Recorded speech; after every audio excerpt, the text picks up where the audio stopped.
Welcome to Wife Cheating Story. I hope you have an enjoyable and relaxing time listening. Let's get started. Before we begin, let me know where you're tuning in from down in the comments.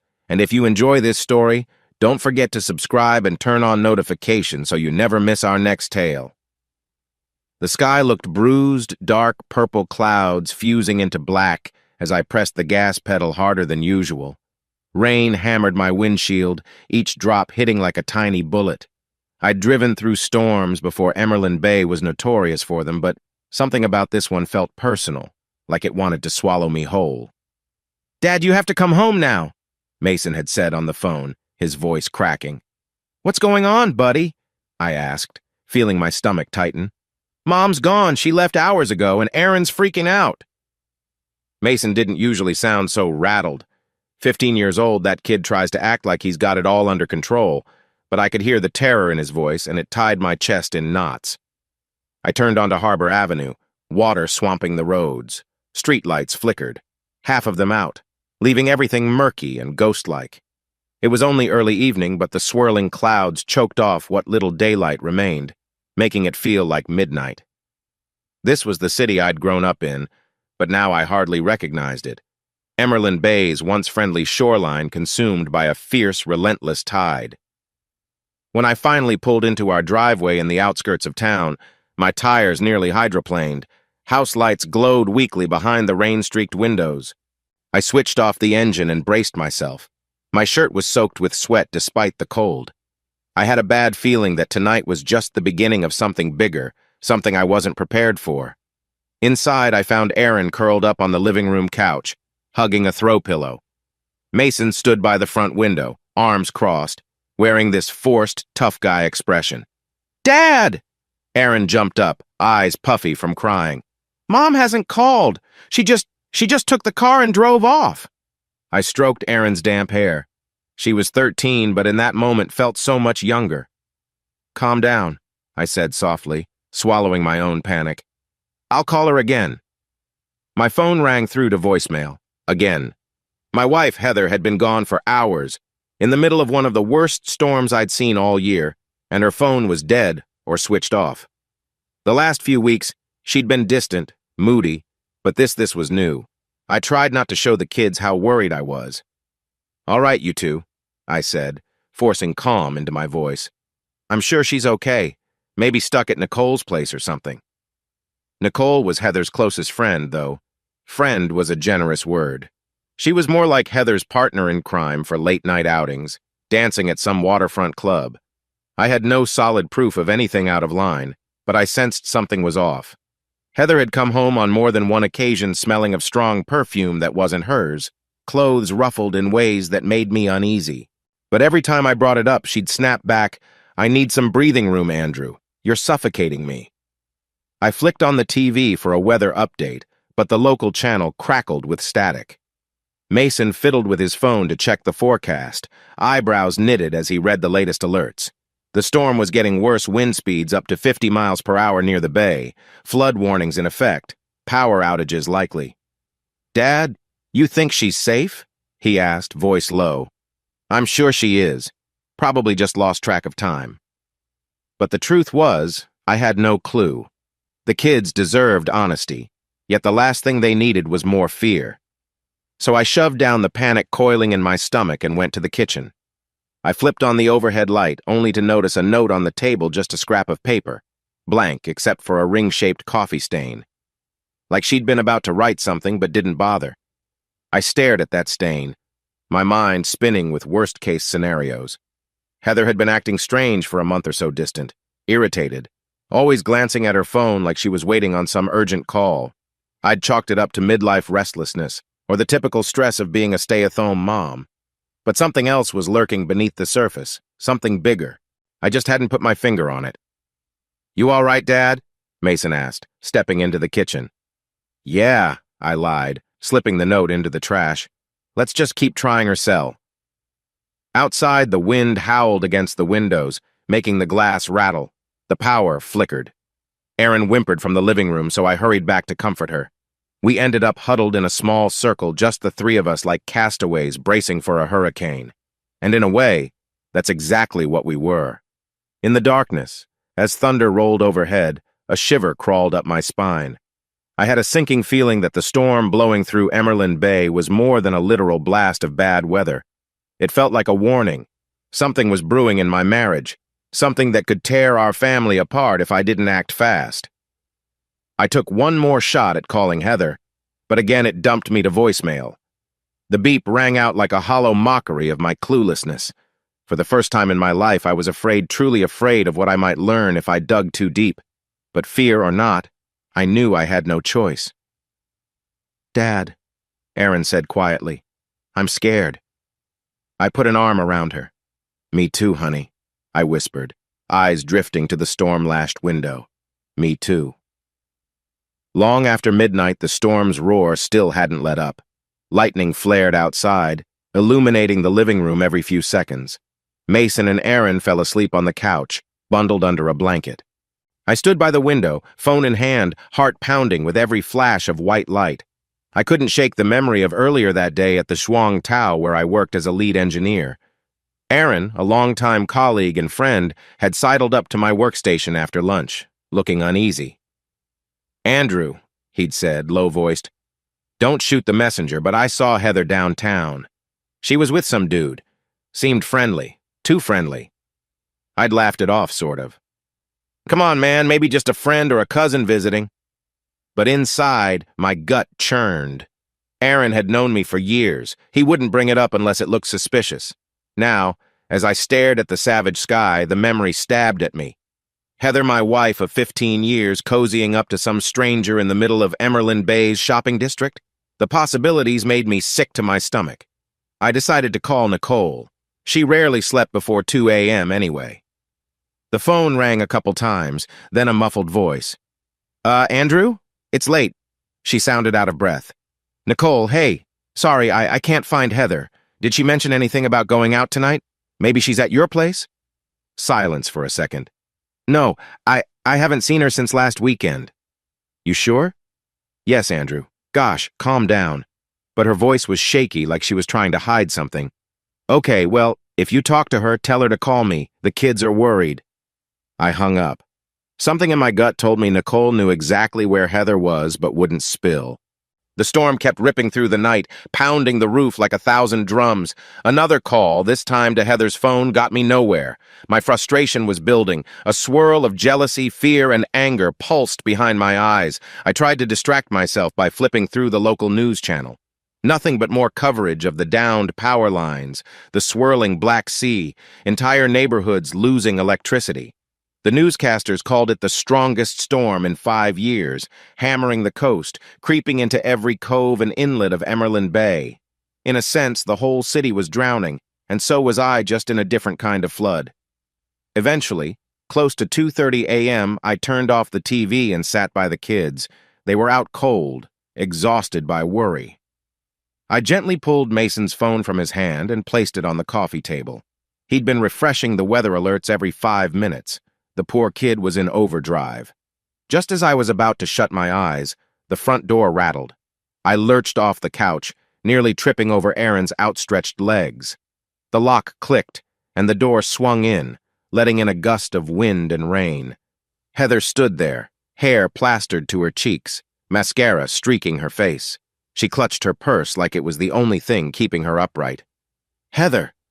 My voice broke between relief and anger. "Where the hell have you been?" She ignored me, kicking off her soaked shoes. Her eyes flicked to the couch, spotting Mason and Erin. For a moment, she almost softened, but then she sighed dramatically. "Don't wake them up," she snapped. "Wake them up! They've been worried sick. I've been worried sick. I've called you 12 times." Her phone beeped, apparently deciding now was a good time to resurrect. She scrolled through messages, refusing to meet my gaze. Anger flared in my chest, but I swallowed it down, trying to keep my voice even so I wouldn't freak out the kids. "Heather, talk to me. You could have been hurt out there." She shrugged. "I'm fine. Nothing happened." Nothing happened. Sure, because it's totally normal to vanish during a raging storm without a single phone call. "So you want to at least tell me where you were?" "I don't need your permission to leave the house," she said, voice sharp. "I can handle myself." Her defensive tone set me off. This is about our children, Heather. They were scared out of their minds. Stop treating me like some damn teenager, she snapped, tossing her purse onto the coffee table. Before I could retort, my phone rang a private number. My first thought was maybe Nicole, but when I answered, a man's voice came through, low and mocking. Andrew, is it? Listen, buddy, I'd back off if I were you. Heather and I, we got things covered. Heat rushed to my face. Who the hell? I started, but the line clicked dead. Heather lunged for my phone, snatching it from my hand. Her eyes were wide with panic.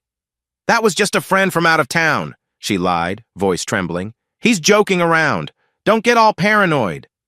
I stared at her, my temples throbbing, wanting so badly to shout, to demand answers. But the kids were right there, dozing on the couch. So I simply took a step back, wrestling with a toxic mix of emotions, jealousy, anger, betrayal. My wife had never acted like this in all our years together. I barely recognized her. Lightning flashed outside, bright as day for a split second, and I saw Heather's face contort like she was caught in the act. Then darkness swept back in, and she turned away. Heather, Drop it, she hissed. I'm too tired for this crap. With that, she marched upstairs, leaving me standing in the living room, phone in hand, mind spinning. The tension in the house was suffocating, heavier than the storm-laden air. I went to check on the kids still asleep, thank God. My shoulders slumped in defeat. No way I could rest now. I sank into an armchair, heart drumming. For the first time, I wondered if my marriage was spiraling beyond repair. I didn't sleep that night. Every time I closed my eyes, I pictured Heather's unreadable expression, or recalled that stranger's voice on the phone. By early dawn, the rain had eased to a gentle patter, but gray clouds still blanketed the sky. I rubbed my gritty eyes, got up from the armchair, and stretched out the knots in my spine. The house was eerily quiet. Mason and Aaron were still upstairs, presumably in their rooms, exhausted from the chaos. I half expected Heather to be gone again, but I heard the shower running, so at least she hadn't vanished overnight. I found myself in the kitchen. The fluorescent light buzzed overhead. The sink was piled with plates. A damp odor clung to the air, maybe from her rain-soaked clothes or the leak near the back door that I kept forgetting to fix. Life had become so hectic lately that the little things around the house had slipped. I booted up my laptop at the kitchen table, sipping stale coffee. On a whim, I opened our bank accounts. Heather and I shared joint checking, plus a small savings we'd built up for emergencies. My stomach twisted when I noticed a series of withdrawals. $200 here, $300 there, all within the last 2 weeks. Not massive amounts, but altogether they added up to more than 1,000. Now we had less than we should, less than I remembered anyway. Morning, a voice said behind me. Heather. She stood at the threshold, arms folded, hair still damp from the shower. She wore a tired scowl like we'd already been fighting for hours. I cleared my throat. Look at this. I turned the laptop so she could see the transactions. What's going on? She shrugged, mouth tightening. I needed cash, okay? For what? Just stuff. Groceries, bills, whatever. Her eyes darted around, refusing to land on me. I felt a flash of anger. Groceries don't cost $1,000 in 2 weeks, Heather. She let out a harsh laugh. Don't start interrogating me. I rubbed my temples. We have to pay for Mason and Aaron's school supplies, the mortgage god, Heather. Talk to me. Why are you acting like I'm the enemy? She inhaled sharply. If you actually paid attention to me instead of burying yourself at the shipyard every day, maybe you'd know what's happening in your own house. That stung. Yes, I'd been working long hours as a lead engineer on a big contract, but it was for our family, for her, for the kids. The fact she'd throw that in my face made the room tilt. I'm doing it for us, I said, voice tight. She shook her head. You're doing it to feel important. Before I could reply, my phone vibrated. The screen displayed no caller ID. My heart jolted, same as last night. Maybe it was that man again. I flicked a glance at Heather, who was glaring at me. I answered. Hello? Hey, Andrew, it's Aaron. My shoulders relaxed. Aaron's voice was a welcome change. Sorry for calling so early, but something's come up at the yard. I sighed. It's fine. What's going on? Well, Mr. Oswald, the boss wants an updated blueprint for the new hull design. The investors are pushing up deadlines. Also, Tiffany Stone from the finance group is dropping by later to discuss numbers. Tiffany Stone. I'd heard her name, a sharp-minded financial rep, rumored to be tough but fair. This contract was crucial for the shipyard, and for me personally. If we landed it, I'd secure my position for years. If not, well, let's not go there. I'll be in by 9, I said, rubbing the bridge of my nose. Thanks, Aaron. I hung up to see Heather's cold stare. Got your oh-so-important job calling for you, right? We need the paycheck, I muttered, shutting the laptop. Heather tossed her hair. Well, don't worry, I won't be in your way. She brushed past me, heading for the living room. My anger simmered, but I held it in. Another fight right now wouldn't fix anything. Minutes later, I heard Mason and Aaron wandering into the kitchen. They looked from me to the empty space where Heather had been. You guys okay? I asked, trying to sound casual. Mason shrugged. Whatever, he mumbled, clearly still upset about last night. Aaron just bit her lip. I made them a quick breakfast. Silence hung heavy. It tore me up seeing my kids so unsure of their own mother, but I had to keep it together. Before leaving, I checked the weather. The storm had mostly moved offshore, though the forecast warned of possible evening rain. I headed out, hoping the day might bring some clarity, or at least keep my mind off the fiasco at home. At the shipyard, the salt-tinged air was thick with diesel fumes, and the clang of metal on metal echoed through the enormous hangars. Aaron greeted me with a sympathetic nod. He must have seen the worry lines all over my face. I spent the morning finalizing the blueprint, forcing myself not to check my phone every 5 minutes for more cryptic calls. Around noon, Tiffany Stone arrived. She was younger than I expected, maybe mid-30s, confident stance, hair in a neat bun. We shook hands, her grip firm. She had a level gaze that said she didn't miss much. Mr. Fletcher, nice to meet you, she said, looking around the workshop. So you're the brains behind this new hull design? Trying to be, I said with a small grin. Call me Andrew. Her presence was refreshing in a strange way, professional and non-nonsense, a contrast to the emotional roller coaster I'd left at home. We spent an hour reviewing numbers and discussing potential cost overruns. She had a subtle perfume, a crisp floral note that somehow cut through the industrial smells. I can see why the board's excited about your design, Tiffany said, tapping a pen on the blueprint. If it works as well as it looks on paper, we could expand into bigger cargo ships next year. My heart lifted, even if just a little. We arranged to meet again in a few days, and she left with a purposeful stride. Aaron sidled up behind me, eyebrows raised. She's something, huh? He teased gently. I managed a tired chuckle. Yeah, she knows her stuff. For a moment, my mind cleared of the chaos back home, but reality hit me as soon as I clocked out around 5. Heather's odd behavior, the missing money, that phone call from a mysterious guy. Part of me wanted to drive anywhere but home, avoid the confrontation, but Mason and Aaron were there. They needed me. I swallowed the dread and steered my pickup through the congested streets. As I turned onto my block, I noticed Heather's car in the driveway. Relief warred with anxiety. At least she was home. Maybe we could talk like two sensible adults. Then again, the last time we tried that, it ended in shouting. Stepping inside, I found her rummaging through a closet, pulling clothes into a suitcase. My pulse spiked. Heather? She glanced up, eyes rimmed red. I'm leaving for a few days. Need space to think. My chest went cold. What about the kids? They'll manage with you, she said bluntly, zipping the suitcase. Don't worry, I'm not abandoning them forever, but I need out of this house. I couldn't even speak. Her face flickered with guilt for a split second, then hardened again. She brushed past me, suitcase rolling behind. When will you be back? I asked in a shaky voice. I'll let you know, she snapped. Don't call me unless it's an emergency.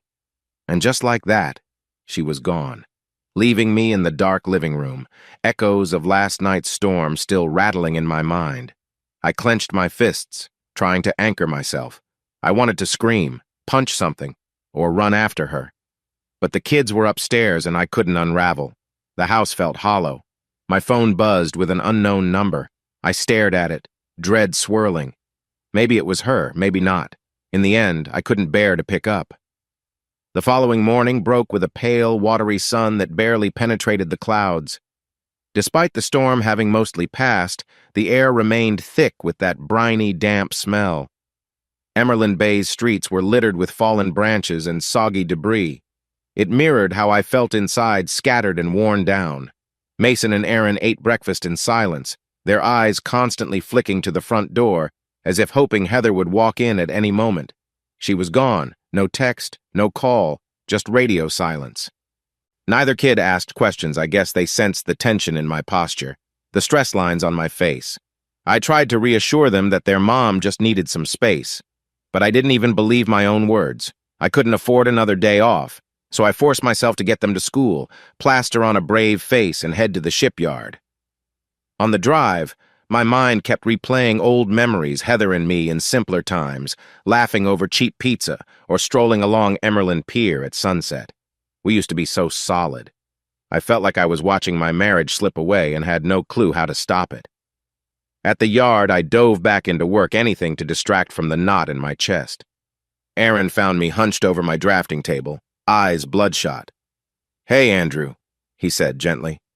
"Any news?" I shook my head, swallowing. "She left. Doesn't want to talk." He exhaled. "Damn, you want to grab coffee later? You look like you could use a break." I nodded, forcing a small smile. The hours crawled by, with me double-checking fluid dynamic calculations for the hull design. Around midday, I needed a break, so Aaron and I left for a nearby cafe.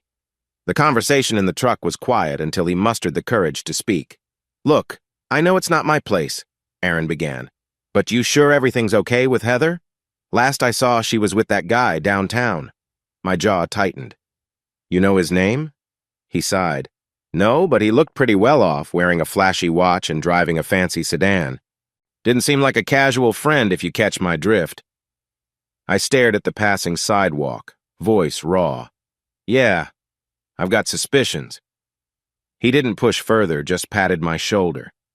At the cafe, we sipped steaming coffee, a comforting smell of roasted beans cutting through the gloom. Soft jazz played overhead. People chatted around us, oblivious to my internal meltdown. "You know," Aaron said, stirring sugar into his cup, "the yard's got your back. Mr. Oswald's real happy with your work. And Tiffany Stone? She was impressed with the blueprint." I forced a chuckle. "Good to hear. At least one part of my life isn't falling apart." But when we returned, chaos greeted us. There'd been a scheduling mix-up, and Tiffany Stone arrived earlier than expected. I found her waiting by my workstation, looking at a digital mock-up on my computer. "Andrew," she said, turning with a polite smile, "I was just, reviewing some specs while you were out. Hope you don't mind." For a second, embarrassment flared. My personal life was a wreck, and here was someone who seemed so put-together. "Not at all," I said quickly. "Anything catch your eye?" She motioned me over. We spent the next hour analyzing cost projections, the angle of the bow, structural reinforcements. It was a welcome distraction, though every so often a pang of worry hit me about the kids at home, or Heather, who still hadn't called. Tiffany must have picked up on my tension because she finally paused the conversation. "You seem preoccupied," she said gently, her green eyes scanning my face. "Is everything all right?" Yeah, just some family stuff," I managed, not wanting to spill my marriage drama on a near stranger. She nodded understandingly. "Hope it works out. Let's wrap here, and I'll email you the updated budget forms." She left me with a professional handshake, but the kindness in her eyes lingered. For a flicker of a moment, I felt less alone. That evening, I rushed home to check on the kids. Mason was sprawled on the couch, phone in hand, while Aaron sorted through homework at the dining table. Still no sign of Heather. The tension built with each silent hour. I ended up pacing the living room, trying to decide whether to call her or keep my distance. Finally, I couldn't stand it anymore. I dialed her number. To my surprise, it rang twice before going to voicemail. I left a message in a strained voice. "Heather, it's me. The kids miss you. We all miss you. Please, just let me know you're safe." No response. The hours crawled. After the kids went to bed, I rummaged through our finances again, mind racing with half-formed theories. Where was she staying? Who was she with? My gaze drifted to our wedding photo in the hallway, her in a white lace gown, me in a rented tux, both of us grinning like we had the whole world at our feet. That memory felt 1,000,000 miles away. A day later, I discovered more puzzling bank transactions, some ATM withdrawal near a beachside bar. No receipts, no explanation. The next morning, an email from the mortgage company indicated a late payment. My frustration soared. Heather and I always stayed on top of bills. This was surreal. I tried again to contact Nicole, suspecting she might be covering for Heather. She answered on the second ring. "Andrew, I already told you. I don't know where she is," she snapped, a bit too defensive. "Listen, Nicole, I'm not trying to pick a fight, but the kids are worried. If you know anything, you're the one who drove her away," Nicole hissed. "Constantly working, ignoring her needs. She just wants freedom. Maybe you should respect that." I hung up, heart pounding. So that was the narrative. I was the bad guy in Heather's circle now, apparently. But none of it explained the suspicious phone calls, the drained accounts, or her total disregard for the kids. That evening, as I was cleaning up dinner, the home phone rang a number I didn't recognize. I answered with a tired, "Hello? Andrew Fletcher?" A male voice, smooth, almost taunting. "Yes, who's this?" "You don't need to know my name," he said, a hint of a smug laugh. "But I hear you're poking around Heather's business. Back off if you know what's good for you." My hand clenched around the receiver. What the hell is going on? Where's my wife? A pause. Then a chuckle. "She's doing just fine without you, pal." I slammed the phone down, every nerve blazing. That call confirmed what I dreaded. Heather was entangled with some other man, and they wanted me in the dark. But why all the secrecy and threats? In bed that night, I stared at the ceiling, mind racing like a ship caught in a whirlpool. We'd been married 15 years, shared 1,000 memories, built a life, raised 2 kids. How did it break down so fast? Each day seemed to reveal a new gap, another piece of her I never knew existed. And it wasn't just hurting me, it was tearing our whole family apart. As I drifted into a fitful sleep, I recalled the swirling storm from a few nights ago, the howling wind rattling the windows. That was just the beginning. The real storm, the one inside my marriage, had only begun its destructive path. And I had a grim feeling it was far from over. I'd spent the weekend in a haze, juggling the kids and my own frustration. Heather hadn't called, texted, or shown a hint of remorse for storming off. The tension in our house felt like thick smog. One breath of it made my chest tighten. Every time Mason or Aaron glanced my way, I saw their unspoken questions. "Where's Mom? Why aren't you fixing this?" By Monday afternoon, as soon as I finished at the shipyard, I made a decision. I needed answers.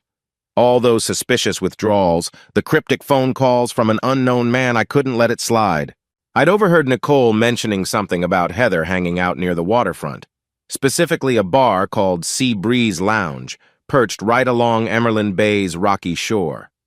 The place had a reputation for rowdy crowds, overpriced cocktails, and late-night secrets. I drove there, heart hammering. The sun was low, casting a bruised orange glow over the water. Seagulls wheeled overhead, their cries blending with the churn of restless waves. A salt-tinged wind rattled the sign above the door of the bar Sea Breeze in flickering neon. This was a far cry from the quiet evenings Heather and I used to spend at home, watching TV with the kids or planning weekend trips. I parked discreetly behind a row of cars, scanning the parking lot. My stomach flipped when I saw our sedan Heather's car. She was here, all right. Maybe I should have felt relief, but mostly I felt dread. I slipped inside, the place dimly lit by tinted bulbs and the last shards of daylight through wide windows. Music thumped from hidden speakers. The smell of stale beer and cheap cologne made my nose crinkle. Crowds huddled at small tables, their voices merging into a low roar. Sliding around a group of rowdy fishermen, I approached the bar. At first, I didn't see Heather. Then I heard a laugh, feminine, familiar. My gaze darted left, and there she was, perched on a high stool, leaning into a tall, slick-haired man. He wore a crisp shirt unbuttoned at the neck, showing off a gaudy gold chain. Even from a distance, I caught the predatory gleam in his eyes. He rested a hand on Heather's waist, casually, like he owned her. "And Heather?" She let him. She laughed at something he whispered, resting her fingers lightly on his forearm. I felt sick, as if someone had drilled a hole in my chest and poured ice water straight into my heart. For a moment, I just stood there, paralyzed. The rational part of me said, "Walk away, don't make a scene." But a flicker of anger. No, devastation pushed me forward. I took out my phone, hands trembling, and snapped a few photos. Evidence. Because if she tried to deny it later, well, there'd be no doubt. I shoved the phone back into my pocket and approached. My footsteps must have caught her attention because she looked up. Her face paled, eyes going wide. The man, presumably Brian, followed her gaze. A slow, mocking grin spread across his lips. "Well, look who's here," he said, sounding almost amused. "You Andrew?" Heather sat up straighter, cheeks flushed with guilt or anger or both. "Andrew, what are you doing?" she asked, but the defensive edge in her voice was undeniable. "I could ask you the same thing," I shot back, voice low. I glanced pointedly at Brian's hand on her waist. "But I guess I have my answer." Heather pushed his arm away as if realizing how it looked. "Stop making assumptions," she snapped. "This is Brian, a friend." Brian snorted, swirling the drink in his glass. "Friend, huh? That's cute." I bit back a string of curses.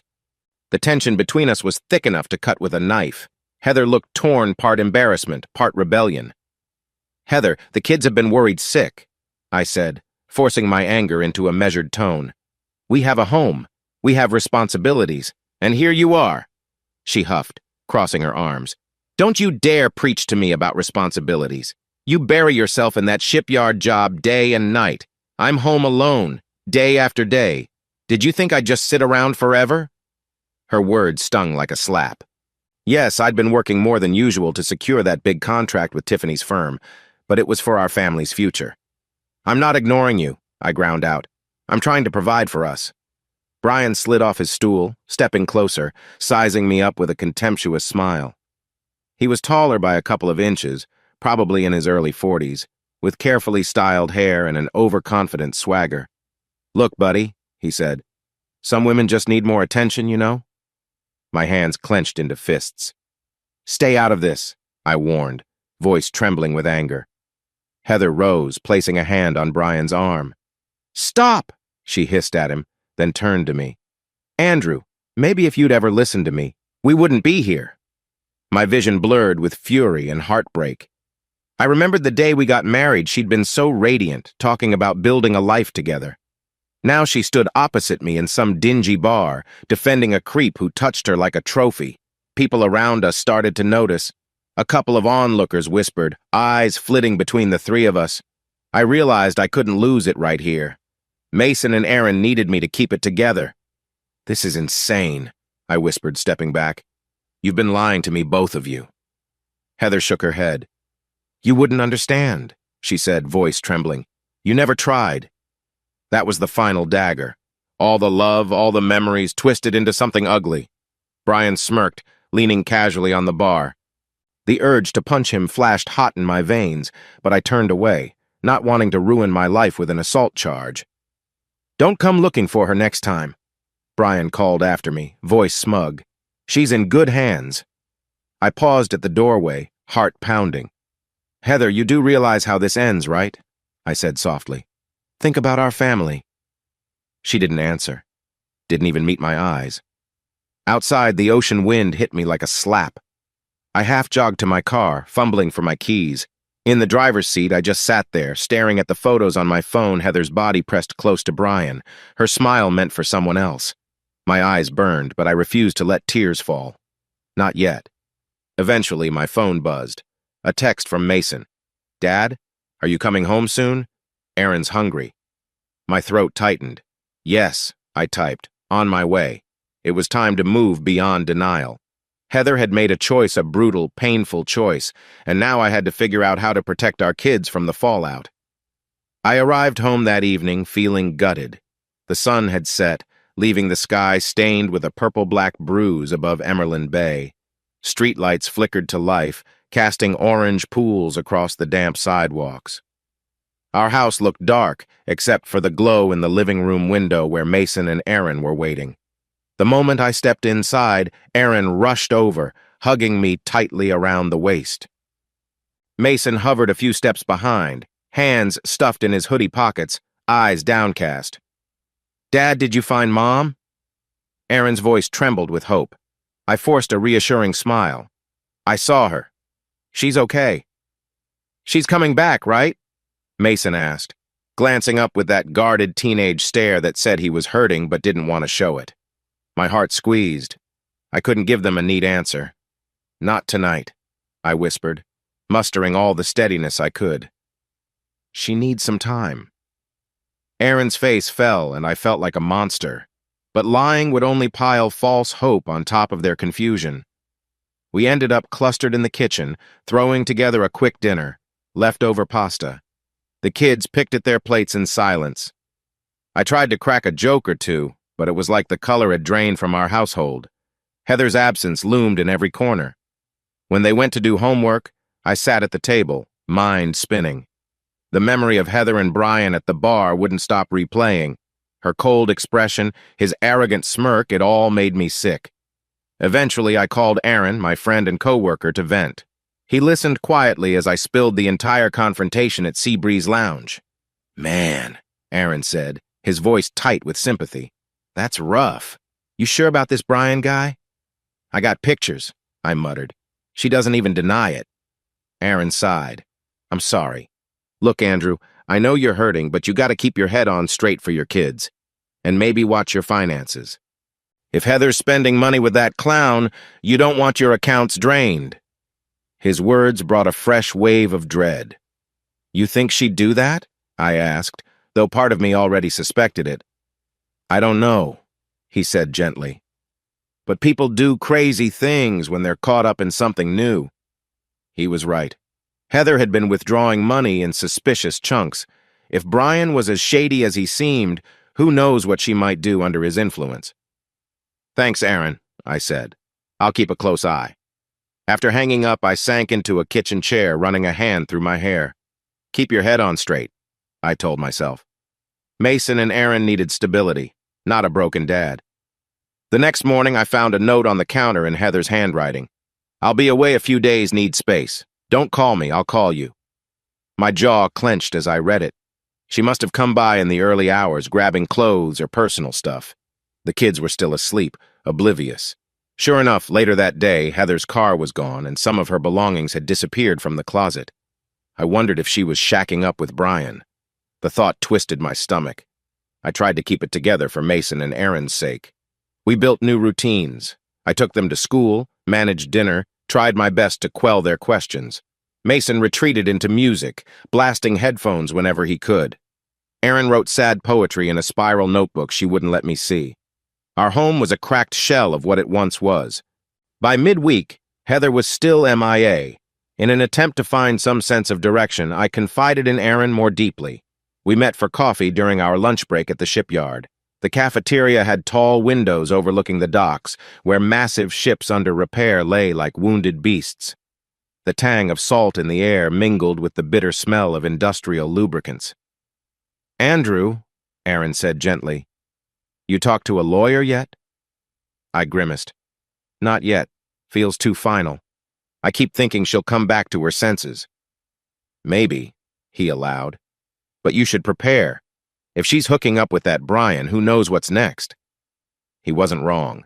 The thought of contacting a divorce attorney felt like admitting defeat, but maybe defeat was already here. That night, I tried calling Heather's phone again, straight to voicemail. My heart pounded with unanswered questions. Is she safe? Is she using our money on this jerk's get-rich-quick scheme? Is she even thinking about the kids? The next day, she texted me only once. "I'm fine. Stop worrying about me. I'll be home soon." No mention of the kids, no mention of working anything out. Just a terse demand to back off. 2 days later, I got home from a grueling shift to find her rummaging in the closet, shoving clothes into a duffel bag. The tension in the room was volcanic. "So you're really leaving?" I asked, voice raw. "Just like that?" She spun around, hair falling across her face. Don't act so shocked. I told you I needed space. Space from your own children? I shot back, heat rising. Do they even cross your mind while you're gallivanting with that scumbag? Her eyes flashed. Don't you dare judge me. I've been suffocating in this marriage. You're never around. You think you're the perfect husband just because you pay bills? I wanted to scream at her. Instead, I forced my voice to stay calm. Heather, I get that you're upset with me, but leaving your kids behind to run off with some swindler, that's not the answer. She slammed the closet door. Stop calling him names. You don't know him.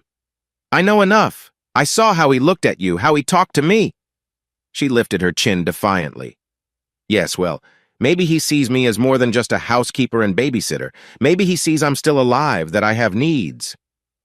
A cruel sting hit my chest, like a door slamming on my ribcage. What about my needs? Our needs? She scoffed. Oh, now you care about what I need? My fists tightened. We're going in circles. Look, Heather, if you want out, at least have the decency to talk about it without sneaking around and lying. Her face hardened. Fine. I'm going to clear my head for a few days. Then maybe we will talk about next steps. If you can't handle that, that's your problem. A thick silence settled. We both heard the kids upstairs. Were they listening? Did they hear their mother basically say she was done? I swallowed the lump in my throat. You want me to lie to them? Say everything's peachy. She grabbed the duffel bag, slinging it over her shoulder. Just tell them I love them, she said, a faint crack in her voice. And with that, she brushed past me and left. I stood there staring at the closed door, my heart in tatters. A swirling sense of loss and fury coiled within me. Up in the hallway, Erin peeked down the stairs, tears in her eyes. Mason hovered behind her, jaw clenched, refusing to cry. In that moment, I realized our family was unraveling faster than I could stitch it back together. Heather's latest disappearance stretched on longer than expected. Days turned into a full week. I poured myself into work at the shipyard, but it only numbed the pain temporarily. The nights were the worst, lying awake, replaying every argument, every clue, every betrayal. On a rainy Wednesday evening, I got home to find Mason and Erin huddled around Erin's phone in the living room, the lamp casting a dim glow against the gloom outside. The drizzle tapped at the windows like impatient fingers. Dad, Erin said, eyes wide. Listen to this voicemail Mom left me. She pressed play. Heather's voice crackled through the speaker. Hey, sweeties, I'm okay just dealing with some stuff. I promise I'll come see you soon. I love you. Don't worry. Mason rolled his eyes, crossing his arms. Yeah, she loves us so much she can't even pick up the phone, he muttered bitterly. My chest tightened at the hurt in his tone. She'll come around, I said, not entirely believing it. Let's try to be patient. But I knew the time for patience was wearing thin. That night, after I tucked Erin in and Mason disappeared into his room with music blasting, I retreated to the study to check our finances again. My heart sank. Another cluster of ATM withdrawals. Over the past 2 weeks, thousands of dollars had vanished. I flicked through transaction histories, a sick feeling in my gut. Some charges were at fancy restaurants near the marina. Others were direct transfers to a name I didn't recognize. Financial services fee, investment consultant. It was all suspicious. The next day, I discreetly asked a bank rep about those transfers. She confirmed they were going into an account under the name Brian Coleman. That sealed it. Heather was funneling money to him. At lunch break, I confided in Erin again, my voice hoarse with desperation. We sat in his truck, the engine off, sipping coffee from paper cups while the sky dripped rain on the windshield. She's giving him large sums of money, I groaned. What's he up to? Erin frowned. I've heard rumors about a guy named Brian Coleman. Talks big about investment opportunities, but it's all hot air. So he's running a scam, basically? Erin shrugged. Probably. Guys like that prey on people looking for quick cash or an exciting change. Maybe Heather got lured in. My stomach nodded. Was she so desperate for novelty that she'd risk everything? Our savings, the kids' future? Our future? What do I do?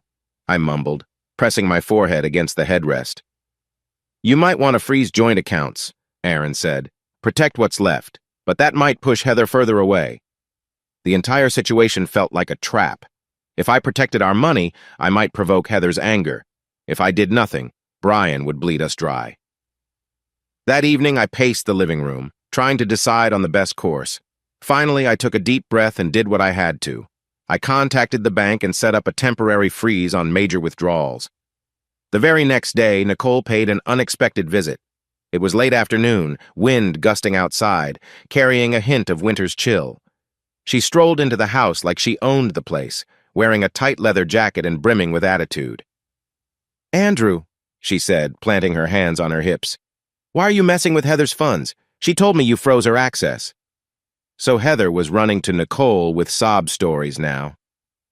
I crossed my arms. "And who are you to question it?" Nicole's eyes flashed. "I'm her friend, and I know you've been neglecting her for ages." A wave of anger burned through me. "Excuse me? I've been paying the bills, raising our kids while she runs off with some con artist. And I'm the neglectful one?" She threw her hands up. "That's not fair. Heather just needed a spark in her life. You suffocated her with your constant working. So that justifies her throwing our marriage away? Running off with a guy who's draining our accounts?" Nicole's mouth twisted into a sneer. "Maybe if you'd made her feel valued, she wouldn't be looking elsewhere." I swallowed hard, struggling to keep my composure. "You're unbelievable. You realize he's a scammer, right? He's using Heather, and you're cheering her on." She rolled her eyes. "Heather's a grown woman. She can make her own decisions. You're just mad you lost control." My fists clenched at that word, control. It was like she'd cast me as some oppressive dictator. Meanwhile, my wife was the one taking off and funneling money to a sketchy entrepreneur. Finally, Nicole tossed her hair. "Whatever. Just stop playing the victim. If you keep freezing her out financially, she'll never come back. If she's waiting for me to bankroll her affair, she can forget it," I snapped. Nicole let out a scornful laugh. "Suit yourself, but don't pretend you're a saint, Andrew." Then she turned and stomped out, slamming the door behind her. I stood there in the entryway, heart pounding. The entire conversation left a bitter taste in my mouth. For a moment, I nearly second-guessed my actions. But no, Nicole didn't see the bigger picture. She was enabling Heather's reckless fantasy.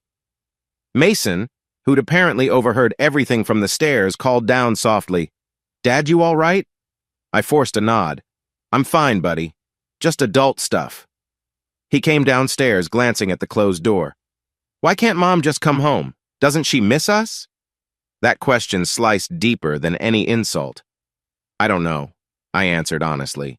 "But you and Aaron are my priority now, okay? We'll get through this." He nodded, but sadness darkened his eyes. "Guess so." As the days passed, Heather remained AWOL. I heard rumors from acquaintances around Emerald Bay someone saw her driving in a flashy car with Brian or dining at an upscale seafood restaurant. I wasn't sure what to believe, but each new snippet of gossip felt like a fresh stab. Finally, almost 2 weeks after her initial disappearance, she blew into the house one evening like a cold draft. By then, Mason and Aaron were in their rooms, finishing homework or playing on their phones. I was in the living room, flipping mindlessly through TV channels. Heather stepped in, dropping a small suitcase by the door. She didn't look victorious or happy, more like weary and determined. Her hair was styled in an unfamiliar way, and she wore a pricey-looking coat I'd never seen before. A gift from Brian, probably. "So you're back," I said, my voice flat. She glanced at me warily. "For a couple days. I'm tired." I noticed the dark circles under her eyes. Maybe the exciting life with Brian wasn't all glitz and glam, but I kept that thought to myself. "Heather, we have to talk," I said. "About the money, about Brian." "Don't start," she interrupted. "I know what I'm doing." Anger stirred. "No, I don't think you do. He's scamming you, Heather. I froze our joint account because you've been draining it." She scowled. "I wouldn't have had to if you weren't so controlling. Brian's showing me how to invest, how to build something for myself. For once, I feel like I matter." My jaw clenched. "You matter to me and the kids. But you're throwing us away for—" She cut me off, eyes blazing. "What life do I have here, Andrew? Cleaning, cooking, watching you come home too tired to even speak? Meanwhile, I'm treated like a burden." My stomach twisted. "That's not fair," I said quietly. "You know I love you. I've just been working to give us security." Heather's expression hardened, though her eyes flickered with something like regret. I need more than security. Brian, he believes in my potential. Potential to funnel him money, I almost said, but I bit back the words, not wanting to ignite another shouting match. What about Mason and Aaron? I demanded, voice trembling. They're hurting, Heather. Do you realize that? She glanced at the ceiling, as though picturing the kids up in their rooms. For a moment, her facade cracked, then she steeled herself. I'll talk to them. But Andrew, I've made up my mind. I can't keep living this way. Tears pricked the edges of my vision. 15 years of marriage. So, what's your plan? She squared her shoulders. I'm going to stay here for a few days, see the kids, then I'll figure it out. If you can't accept that, maybe we need a bigger conversation. I swallowed. A conversation about what? She hesitated, then spoke, each word cold as ice. Divorce. My heart lurched, but I forced myself to remain calm. Is that really what you want? She looked away, as though the wall was more interesting than my face. If you can't support my choices, maybe. Silence stretched between us like a chasm. I wanted to shout that Brian was a con man, that she was betraying everything we'd built. But the futility of it pressed down on me. Finally, she picked up her suitcase. I'm going to bed, she said, voice faltering slightly. Don't freeze me out, Andrew. I still care about you. As she climbed the stairs, her words felt hollow. Care about me? Then why did it seem like every step she took tore our family further apart? Heather's presence in the house those next few days was like living with a stranger. She was polite to Mason and Aaron, hugging them, acting almost normal, but behind closed doors, we were ice cold toward each other. She spent hours on her phone, texting, probably Brian. At night, she slept in the guest room, door locked. Meanwhile, the kids were a bundle of confusion. Aaron brightened up momentarily, thrilled to have her mom around. Mason was more cautious, watching with wounded skepticism. I hovered in an emotional no-man's land, not sure how to talk to Heather without igniting another fight. One evening after the kids went to bed, I confronted her in the kitchen. She was rummaging through a cabinet, pulling out an old photo album. Pages of our wedding pictures and early family shots fluttered as she flipped them absent-mindedly. So, I said, voice tight, you've been home a few days now. Have you decided what you're doing? She didn't look up. I'm still sorting things out. With Brian? I spat his name like poison. Or with your family? She pressed her lips together. Don't make me choose like that.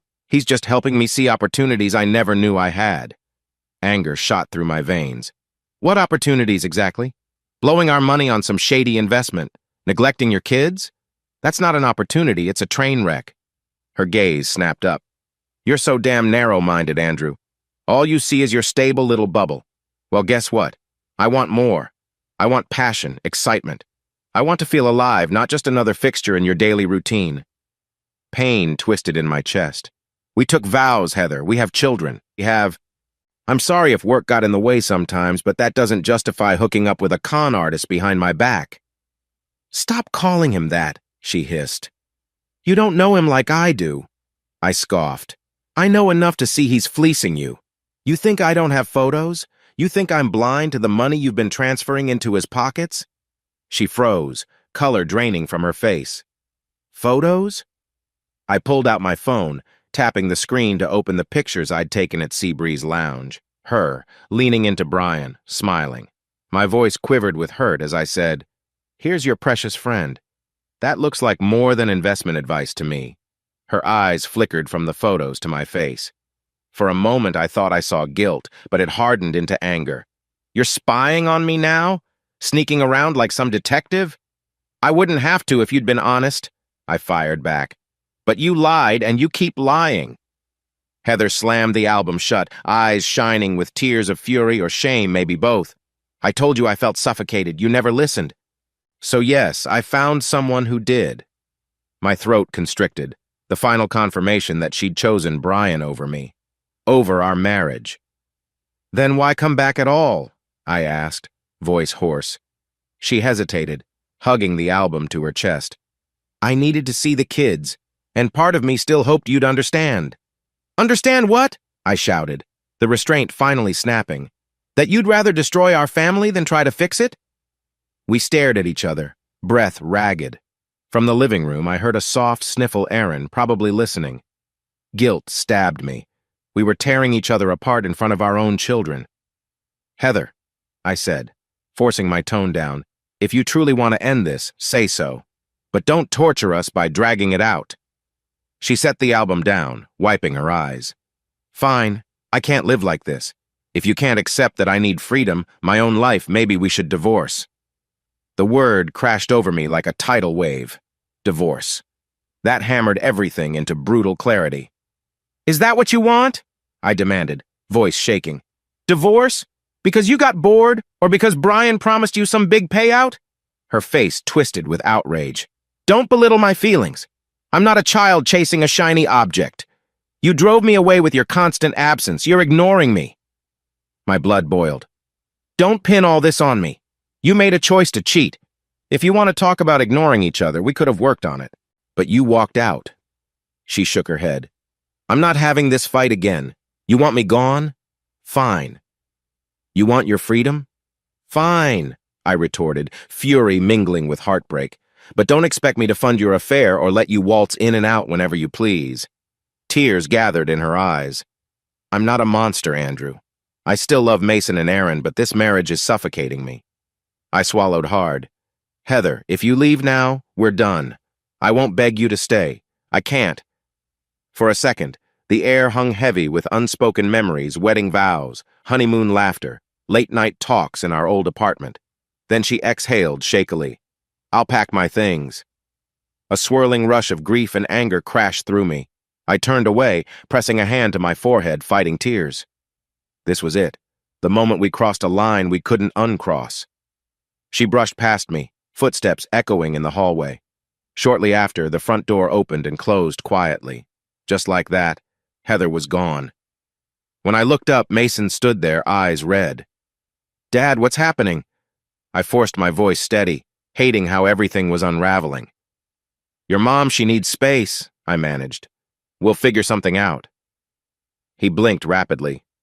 So she's not coming back? I didn't have the heart to lie. I don't know, son. But we're going to be okay. You hear me? Erin peered around the corner, tears on her cheeks. I felt my own heartbreak mirrored in their expressions. I pulled them both into a hug. Deep down, I knew the line had been drawn. Heather had chosen her path, and it led straight into Brian's arms and likely disaster. If she wanted to be free, I'd let her. But the price would be high, for all of us. The emptiness in my home after Heather's final walkout was tangible like the hush of a theater once the actors have abandoned the stage. For the first week or so, I tried to keep life normal for Mason and Aaron. We ate dinner together, did weekend chores, but nothing felt right. Even the dog next door seemed to bark at odd hours, as though sensing the fracture in our household. Then, one chilly afternoon, Heather reappeared on our doorstep unannounced. I'd just arrived home from the shipyard, the evening sky a quilt of somber grays. The sharp, salty wind carried the faint cry of seagulls overhead. Andrew, she said, voice flat, I'm here to get more of my things. I stood there at the threshold, heart pounding. She wore a snug black coat and carried herself stiffly. Behind her, parked at the curb, was Brian's flashy sedan, a sleek, gunmetal gray model that stood out like a sore thumb in our quiet neighborhood. Fine, I muttered, stepping aside. Just hurry. She brushed by me, head held high, and disappeared into the bedroom. I heard her rustling in the closet. Part of me wanted to ask how she was, or if she missed the kids, but my pride refused. A few minutes later, Mason and Aaron came downstairs, drawn by the noise. Mason shot me a worried look. Aaron's eyes flickered with confused hope.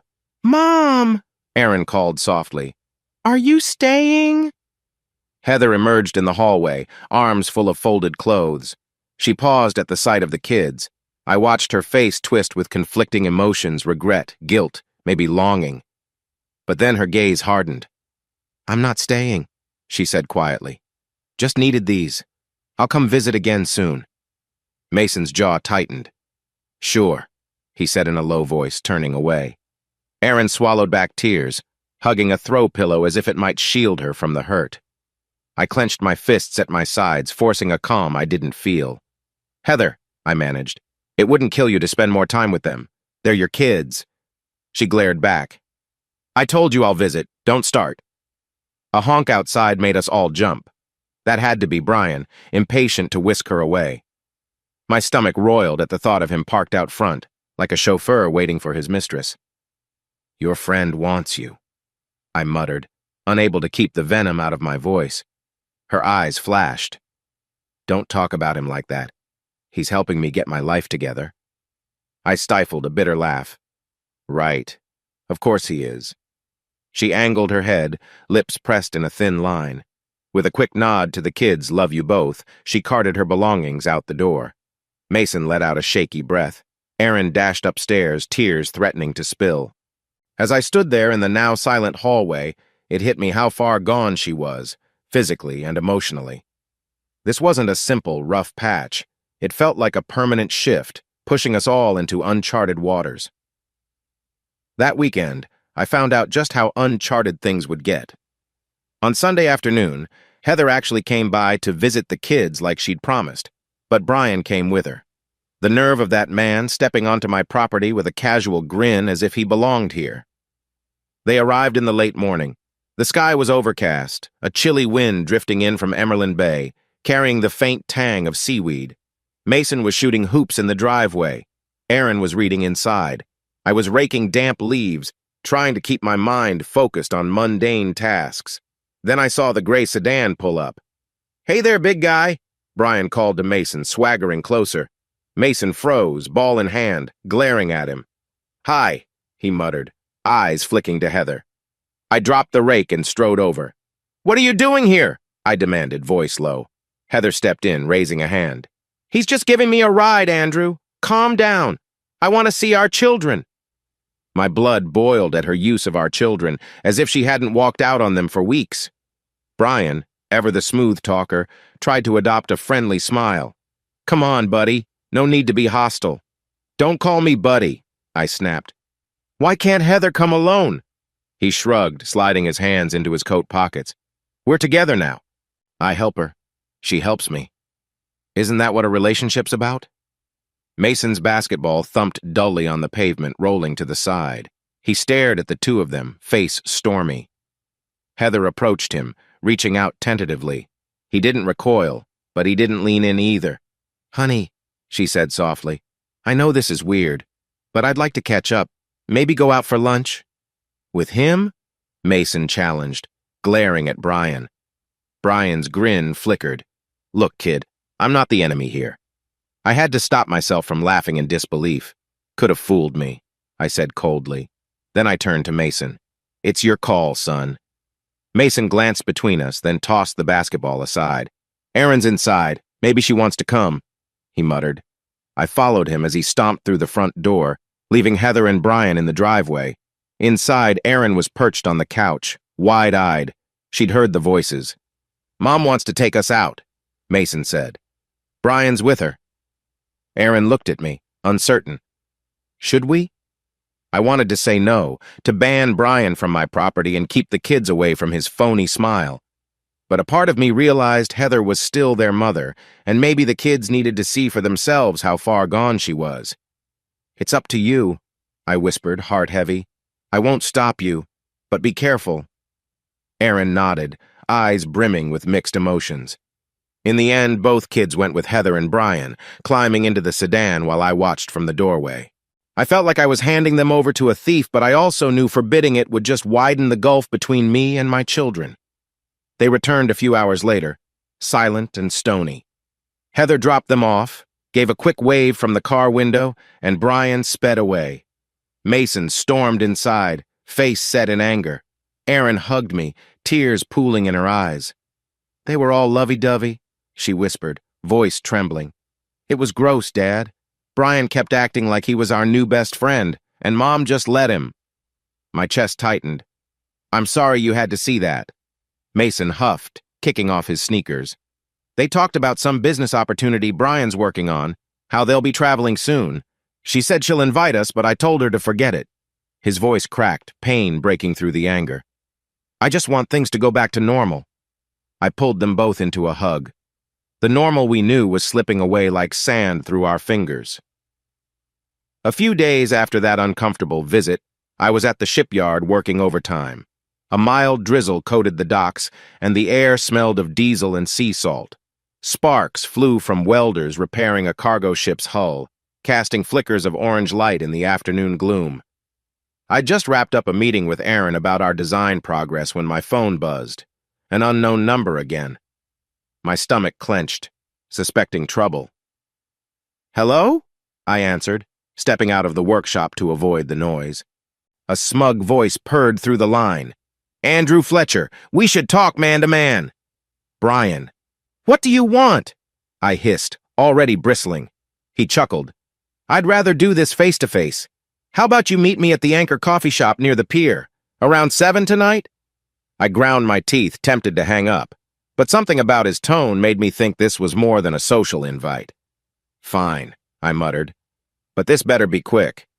He only laughed and clicked off. I stood there in the drizzly yard, gripping my phone so tightly my knuckles popped. Aaron approached with a concerned look.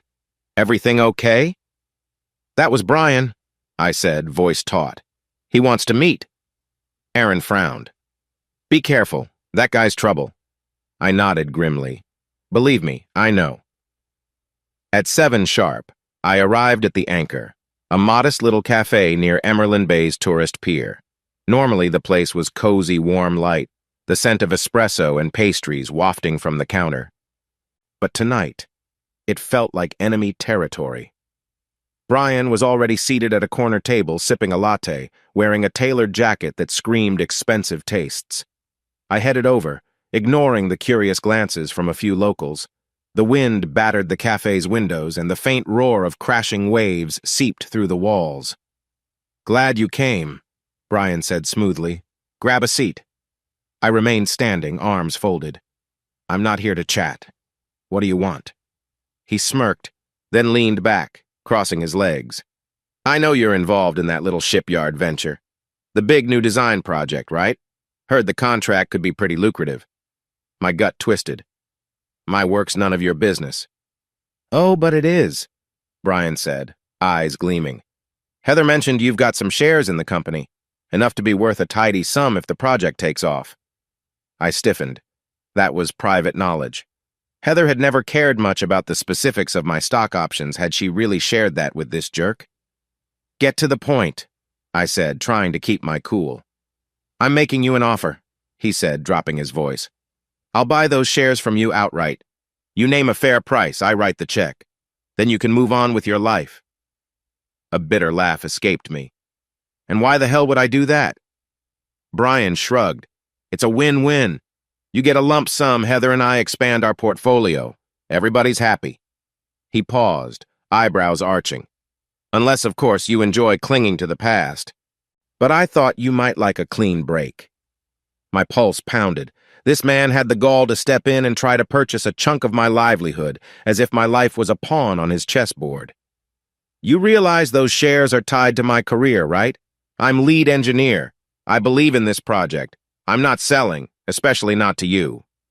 His smug grin faltered a fraction. "Listen, buddy, I'm offering you good money. Enough to help you move on from Heather's departure without too much pain." "Isn't that what you want?" Rage flared in my chest. "Stop pretending you're doing me a favor. You're a con artist, Brian. I see right through this deal. You just want leverage." He sneered, leaning in. "Think what you want, but I'm a generous man. Heather deserves better than a broke husband. She's with me now, best you accept it." A wave of anger surged. I fought the urge to throw a punch right there, mindful of the barista and a couple of patrons glancing our way. "I'm not broke. And even if I were, I wouldn't sell out to you. Don't contact me about this again." As I turned to go, Brian's voice dropped to a menacing hush. "You're making a mistake, Andrew. I can make your life real uncomfortable. If you think Heather's the only thing I've taken from you, you're wrong." I swung back, fists clenched. "Is that a threat?" He brushed invisible dust off his jacket. "A prediction, friend. Watch your back." My throat felt tight with fury. "Stay away from me. And stay the hell away from my shares." I stormed out, the cafe door slamming behind me. Outside, wind whipped at my face. The pier's lights twinkled in the distance, but everything looked bleak under the stormy sky. He wants to buy me out, I thought, mind racing. What is he planning? Sure enough, Brian's threat materialized fast. A few days after our tense encounter at the Anchor, Heather slapped me with official divorce papers. She had apparently retained a lawyer paid for by Brian, no doubt who was going after a chunk of my assets. The documents demanded half the house, half my retirement, and a hefty monthly alimony. She even wanted primary custody of the kids, which was laughable given how little time she'd spent with them lately. I found the envelope on my doorstep when I got home from the shipyard one evening.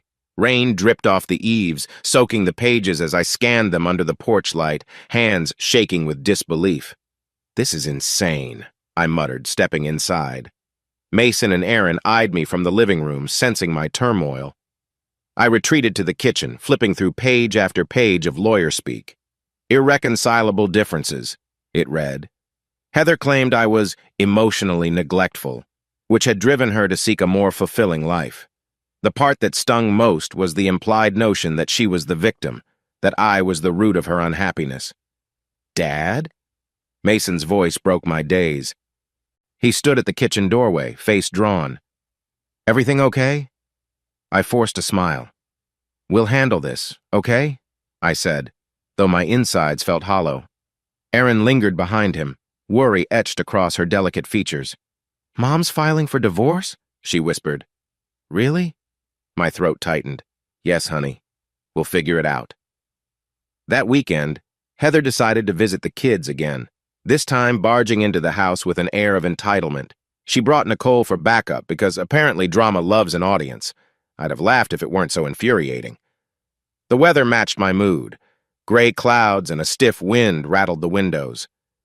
Mason was in his room, headphones on, while Aaron tried to do some reading in the living room.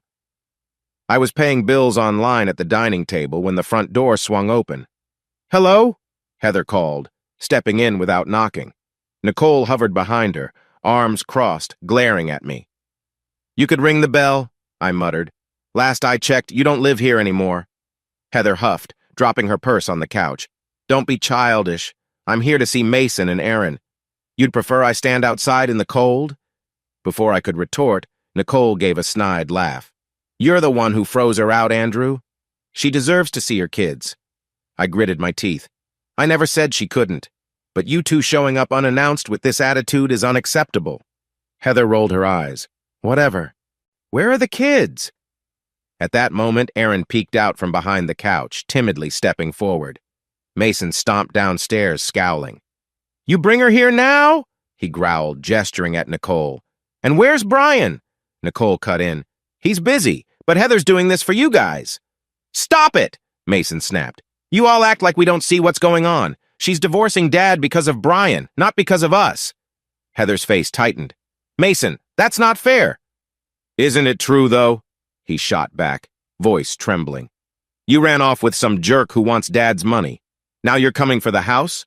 I'm not stupid." The tension in the room skyrocketed. Erin clutched her book to her chest, tears brimming. I took a step forward, trying to steady my voice.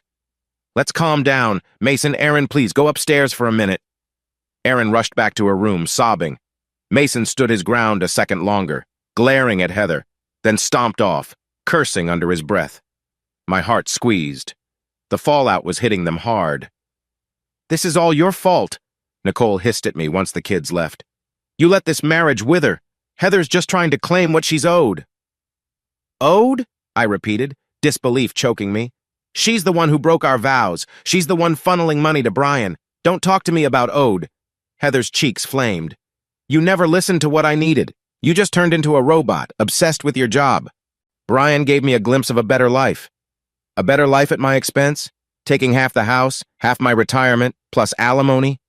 Her lips quivered. "That's the lawyer's recommendation. I need security if we go our separate ways." I laughed bitterly. "Security? With Brian's con job, you'll need a lot more than that." Nicole's expression turned venomous, and Heather's eyes shone with tears. The argument built and built, voices climbing. At one point, Heather accused me of mental cruelty, which stung more than any slap. The front door opened again, a neighbor or friend, I first thought, until I saw the uniformed officer stepping in. "We got a disturbance call," the cop said, glancing around. "Everything all right?" My pulse lurched. "What? Who called you?" Nicole raised a hand like it was an obvious answer. "We did. Heather's being harassed. He's yelling, threatening." I reeled back in shock. "Threatening? You barged in, started this fight." The officer frowned. "I just need to make sure everyone's safe. Let's all calm down." Heather sniffled. "He's refusing to let me speak to the kids in peace. He's aggressive." A strangled laugh escaped me. "Aggressive? Look at me," I said, voice trembling with anger and betrayal. "I'm just trying to protect my family and you bring the cops to my door?" Nicole chimed in. "He's been emotionally abusive, officer. He's turning the children against their own mother." The cop looked uncertain, scanning the tension in the room. I took a deep breath, forcing my voice calm. "Officer, there's no physical threat here. Heather and her friend came unannounced. We argued, yes, but nobody's hurt." Heather dabbed her eyes, painting me like a villain. The cop studied the situation. Legally, there wasn't much to do. No clear sign of a crime. Still, the officer warned me to keep it civil and said they'd put it on record in case of future calls. Then they left. As soon as the officer was gone, I turned to Heather, my heart pounding. "That's a new low, calling the police just because we argued." She looked away. Nicole squared her shoulders. "We had to be safe," she spat.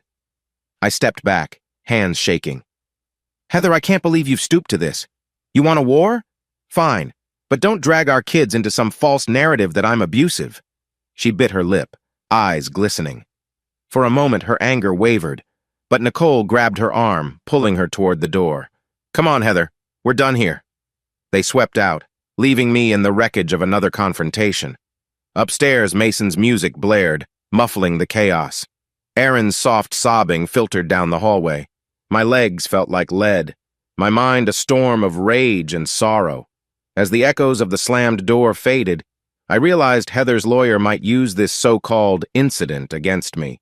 She wanted the house, the kids, everything. My wife was now my adversary, and Brian was the puppet master behind the scenes. The legal wrangling kicked into high gear after that blowout. Calls from Heather's attorney popped up daily, each one piling on more demands, some so outrageous, I couldn't decide whether to laugh or scream. My own lawyer, a calm, older man named Mr. Dennings, advised me to remain collected for the sake of the kids. "Divorce can be volatile," he said, fiddling with his glasses. "But if you show willingness to compromise, we might settle faster, sparing Mason and Aaron a drawn-out fight." That was the crux of it. I could fight tooth and nail, or I could cut my losses and shield the kids from further damage. Nights found me hunched over the table with a stiff drink, reviewing financial statements, realizing how deeply Heather had dipped into our accounts. The more I dug, the more it hurt to see our years of savings reduced, her name still on the mortgage, bills stacking up. Aaron and Tiffany, from work, stepped up as my main emotional support. Aaron had seen me unravel over the last month and insisted on covering for me sometimes when my mind couldn't focus. Tiffany, busy managing the project's finances, offered a listening ear. She never pried, but she had a way of gently guiding me to see sense. "Andrew," she said one afternoon, her voice soft but firm, "the most important thing is your children's well-being. I'm no attorney, but if giving Heather a larger share keeps the kids stable, it might be worth it." I sighed, rubbing my temples. "You're right. I hate letting her walk away with everything." She offered a sympathetic smile. "I get it. But think of it this way. Money can be recouped. Losing your children's trust can't." Those words resonated. Deep down, I knew the bitter truth. If I turned this divorce into a battlefield, Mason and Aaron would be the casualties. So with a heavy heart, I directed my lawyer to propose a settlement giving Heather a decent chunk of our joint assets, enough that she wouldn't keep dragging us to court. I kept the house, but the mortgage was still in both names until I could refinance. I also agreed to a smaller spousal support, hoping that'd prevent more accusations of mental cruelty or neglect. Finally, after a flurry of emails and tense phone calls, The deal was set to be signed at the courthouse downtown. A gray, drizzly morning greeted me as I left the kids with a neighbor. My chest felt tight pulling into the courthouse parking lot, a sense of finality hammered in with each step up the stone stairs. Inside, the corridor smelled of disinfectant and stale air. I found the room where a family court officer was stationed to review our agreement. Heather arrived a few minutes later, flanked by her lawyer, a slick, suit-clad type who barely acknowledged me. She looked tired, her eyes ringed with shadows. Maybe Brian's exciting lifestyle wasn't all fun and games. We sat across a large wooden table, signing forms that the court officer flipped through. Heather's gaze darted everywhere but toward me.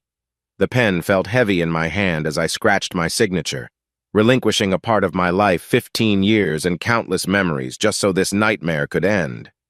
"All right," the court officer said, shuffling papers. "Both parties have agreed. The divorce will be finalized in due process. We'll send notice of the final decree soon." Heather nodded, exhaling a slow breath. Her lawyer guided her out, leaving me alone at the table. I sat there, staring at the ring mark on my finger, faint, but still present. Even though I hadn't worn the band in weeks, the imprint lingered like a ghost. That evening, I broke the news to Mason and Aaron. We were officially divorcing, that I'd keep the house and they'd stay with me, but Heather had some rights to visitation. Aaron cried, Mason scowled, and I just tried to hold it together.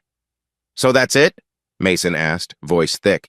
"She just gets to leave, take your money, and live with that jerk?" I rubbed his shoulder. "It's complicated, but yeah, that's how the settlement works." Aaron wiped her tears. "Will she still come around?" My heart squeezed. "Sometimes if she wants. But it'll be different." It was a hollow victory keeping the house but losing the family we once were. Yet I felt a grim relief too. At least the legal battles might calm down. Heather had her share of finances, which presumably satisfied Brian's greedy appetites for now. Mason and Aaron would have some stability with me. For better or worse, this chapter was closing. Heather came by the next day to collect the last of her belongings.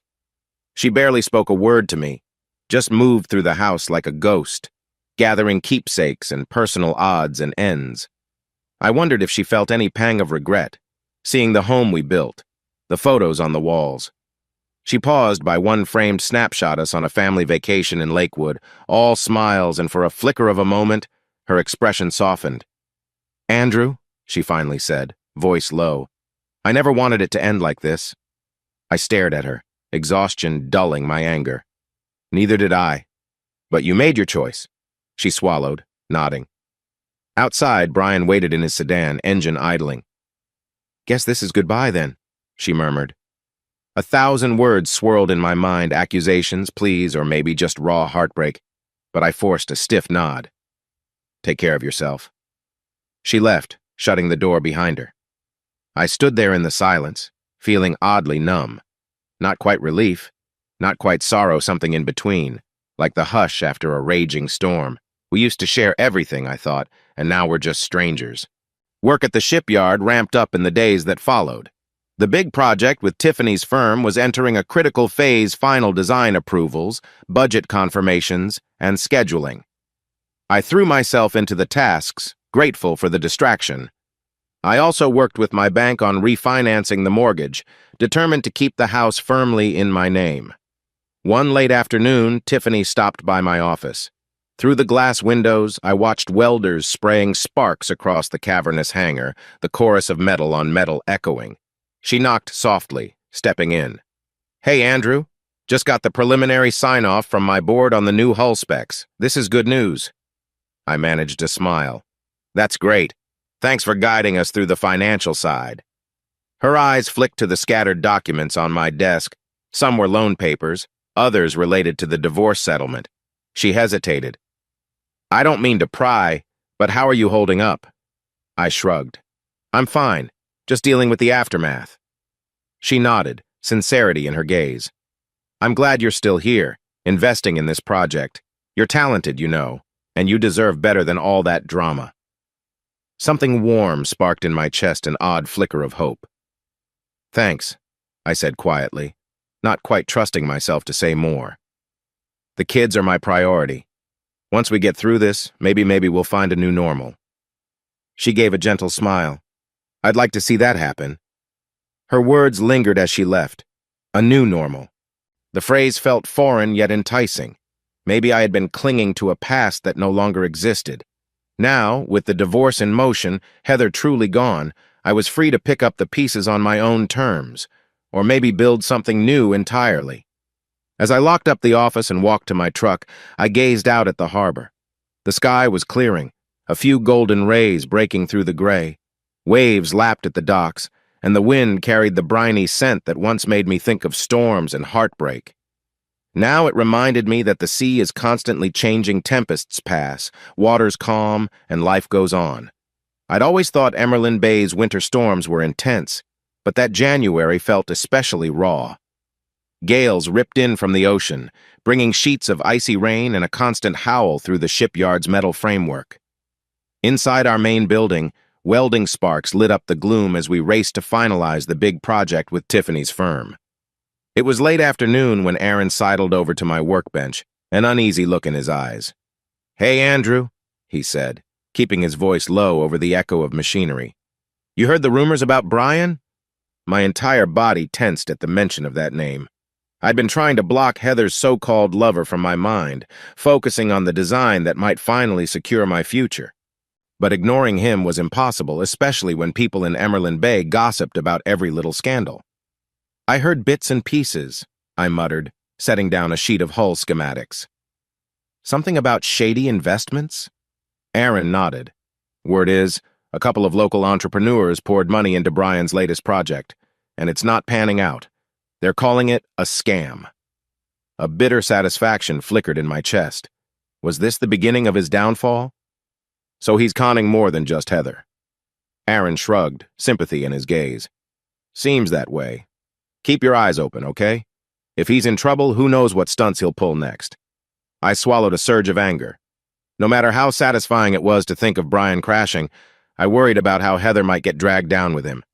The last time I'd seen her in person over the divorce settlement, she looked exhausted, though still stubbornly loyal to that snake. I refocused on my blueprint, but my concentration was shot. Instead, my mind conjured images of Brian's smug grin, the way he threatened me to sell my shares. If rumors were true that Brian's enterprise was failing, maybe he was short on funds and desperate, which might put Heather at risk too. That night, after finishing a long shift, I drove home through streets slicked with drizzle. The neighborhood lights glowed in watery halos, and a chilly breeze carried the tang of salt from the bay. Inside my living room, Mason and Aaron were sprawled on the couch, half watching some reality show. They looked up, relief washing over their faces. "Hey, Dad," Aaron greeted, a small, tentative smile. "You okay?" I exhaled, forcing a grin. "Tired, but yeah. What about you two?" Mason clicked the TV off. "We're good, I guess. Did you hear from Mom?" My gut twisted. "No, she's still busy with Brian." Aaron frowned, hugging a throw pillow. "I just hope she's all right. She's been acting weird on the phone." That snagged my attention. "Weird how?" "I don't know," Aaron murmured, fiddling with the pillow's edge. "She called yesterday, said she might come see us soon, but her voice sounded shaky, like she'd been crying or something." My heart clenched. If Heather was crying, maybe she'd caught wind of Brian's meltdown, or the money troubles he was stirring. Guilt flickered in me despite everything.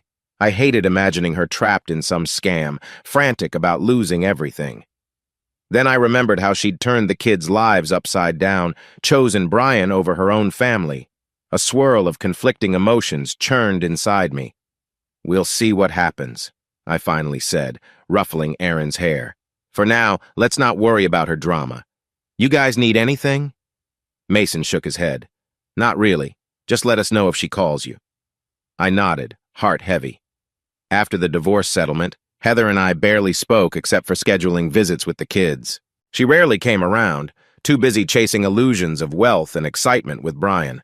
But if that illusion was crumbling, I pushed those thoughts aside and tried to salvage a normal evening with my children.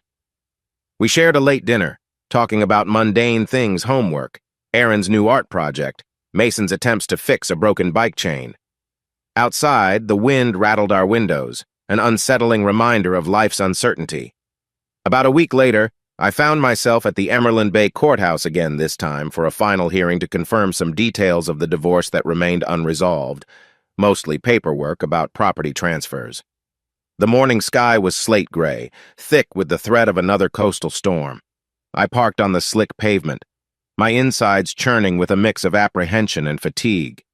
I hadn't expected Heather to be there in person, but sure enough, she walked through the courthouse doors just behind me. She looked drawn, her cheeks hollow, hair pulled into a messy ponytail.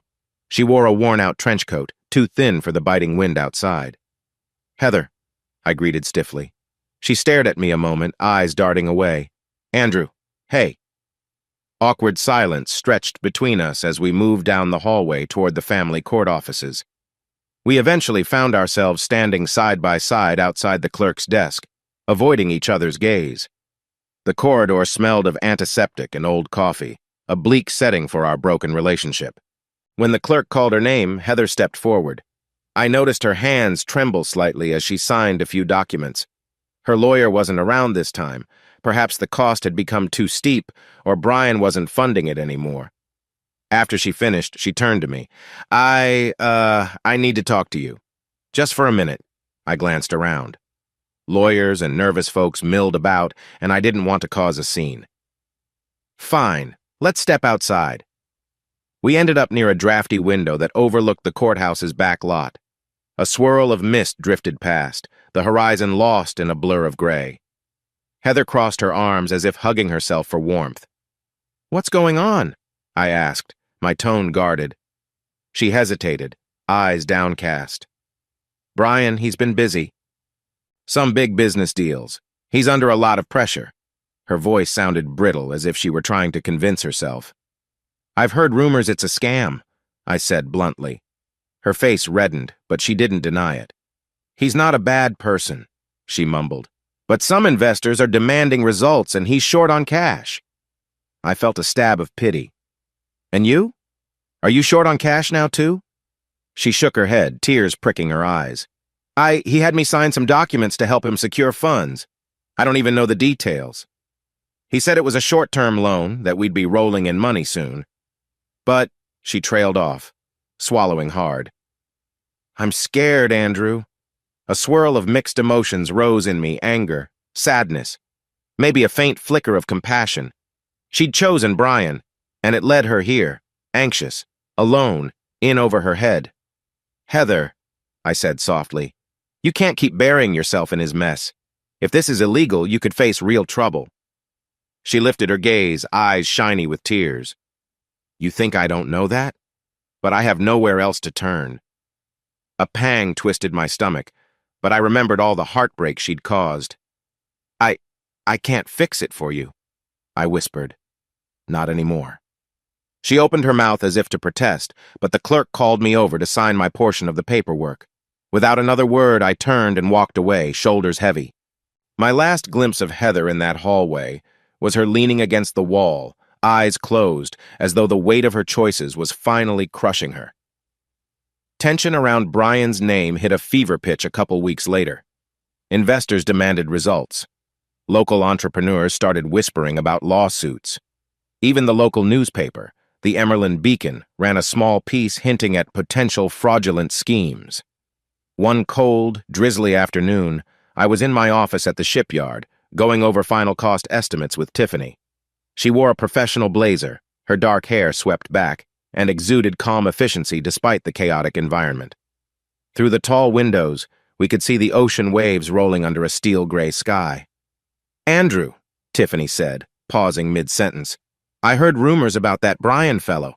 Weren't you concerned he might pull something like this?" I let out a wry chuckle. "Oh, I was more than concerned. Just didn't realize it'd blow up so spectacularly." She nodded sympathetically. "I'm sorry. Must be tough, even if you're out of that situation. Heather's still well, connected to him." My heart clenched at the memory of Heather's trembling voice, her eyes filled with regret in the courthouse hallway. "Yeah," I muttered. "I suspect she's in for a rude awakening." We got back to work, hashing out budget details. Not long after Tiffany left, Aaron popped in with a stunned look. "Dude, you won't believe this," he said, brandishing his phone. Brian Coleman's office is cleared out.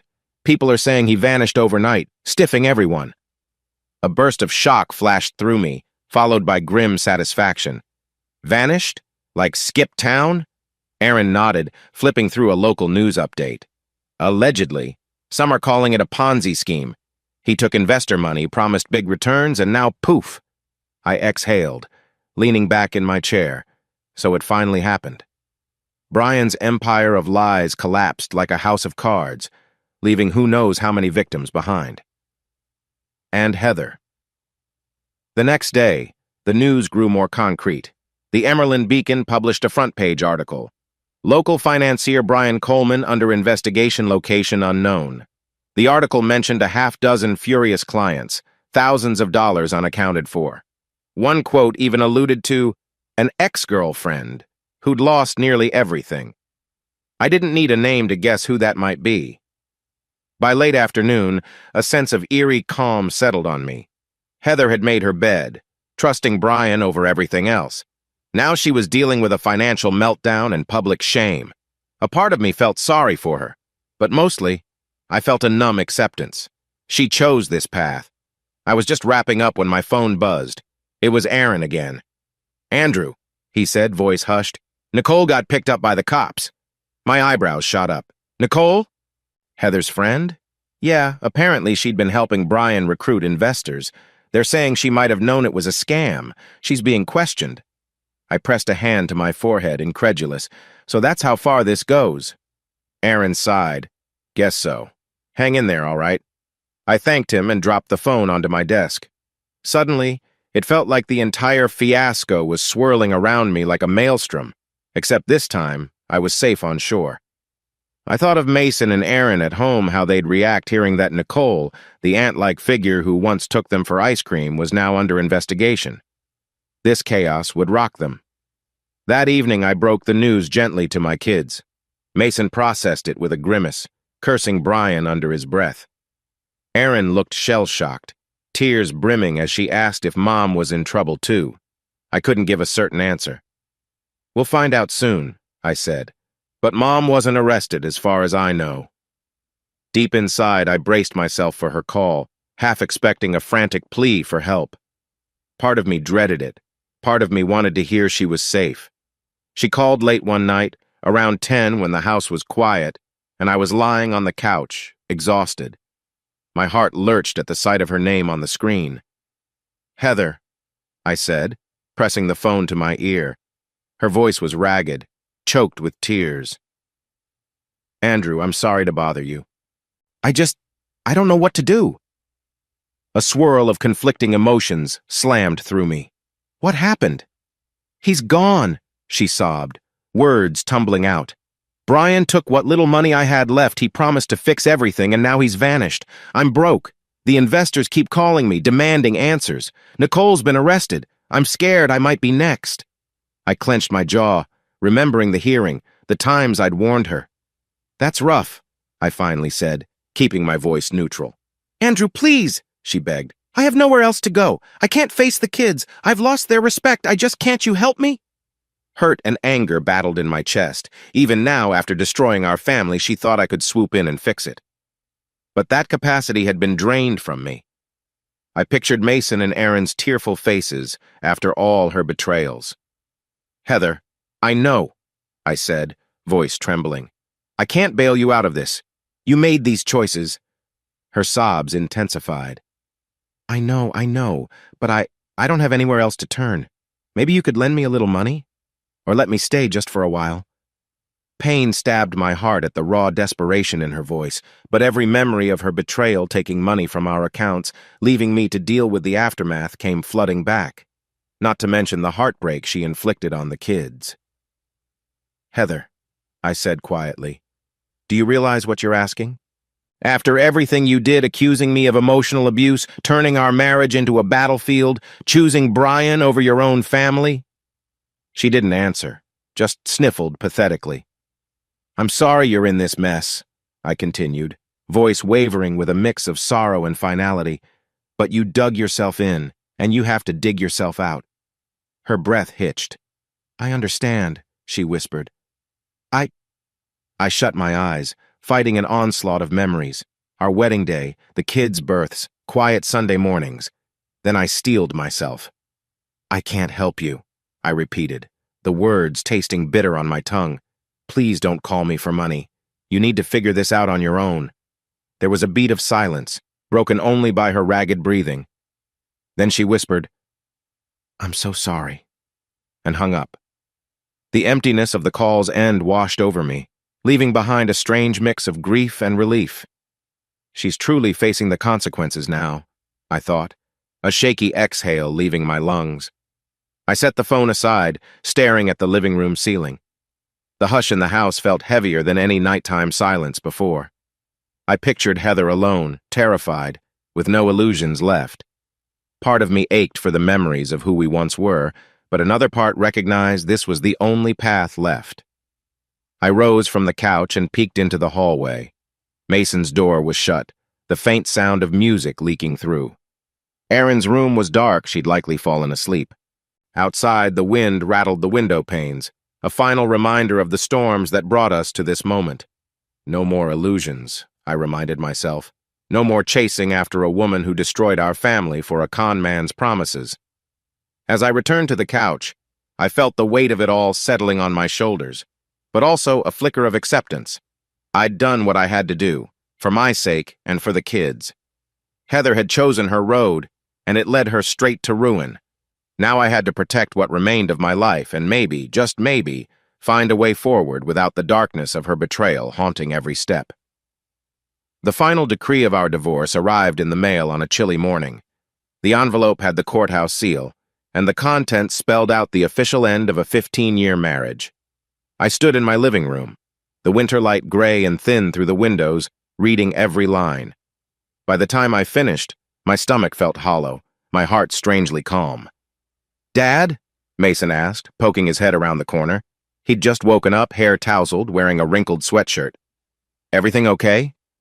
I forced a small smile and tucked the paperwork back into the envelope. "It's official," I said softly. "Your mom and I are divorced." Mason's eyes flicked to the envelope, then to my face. He swallowed. "Oh." That single syllable carried a world of emotion relief, uncertainty, maybe even a dash of sadness. Neither of us could articulate the mix swirling inside, so I just ruffled his hair and nodded toward the kitchen. "Let's have breakfast." Erin joined us at the table, barely touching her cereal. She glanced at the envelope on the counter, silent. I reached over, squeezing her hand gently. "Hey, you'll be okay. We'll all be okay."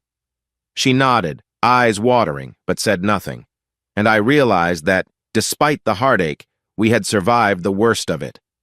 Heather was out of our house, legally and emotionally. The three of us, me, Mason, and Erin, would have to figure out our new normal piece by piece.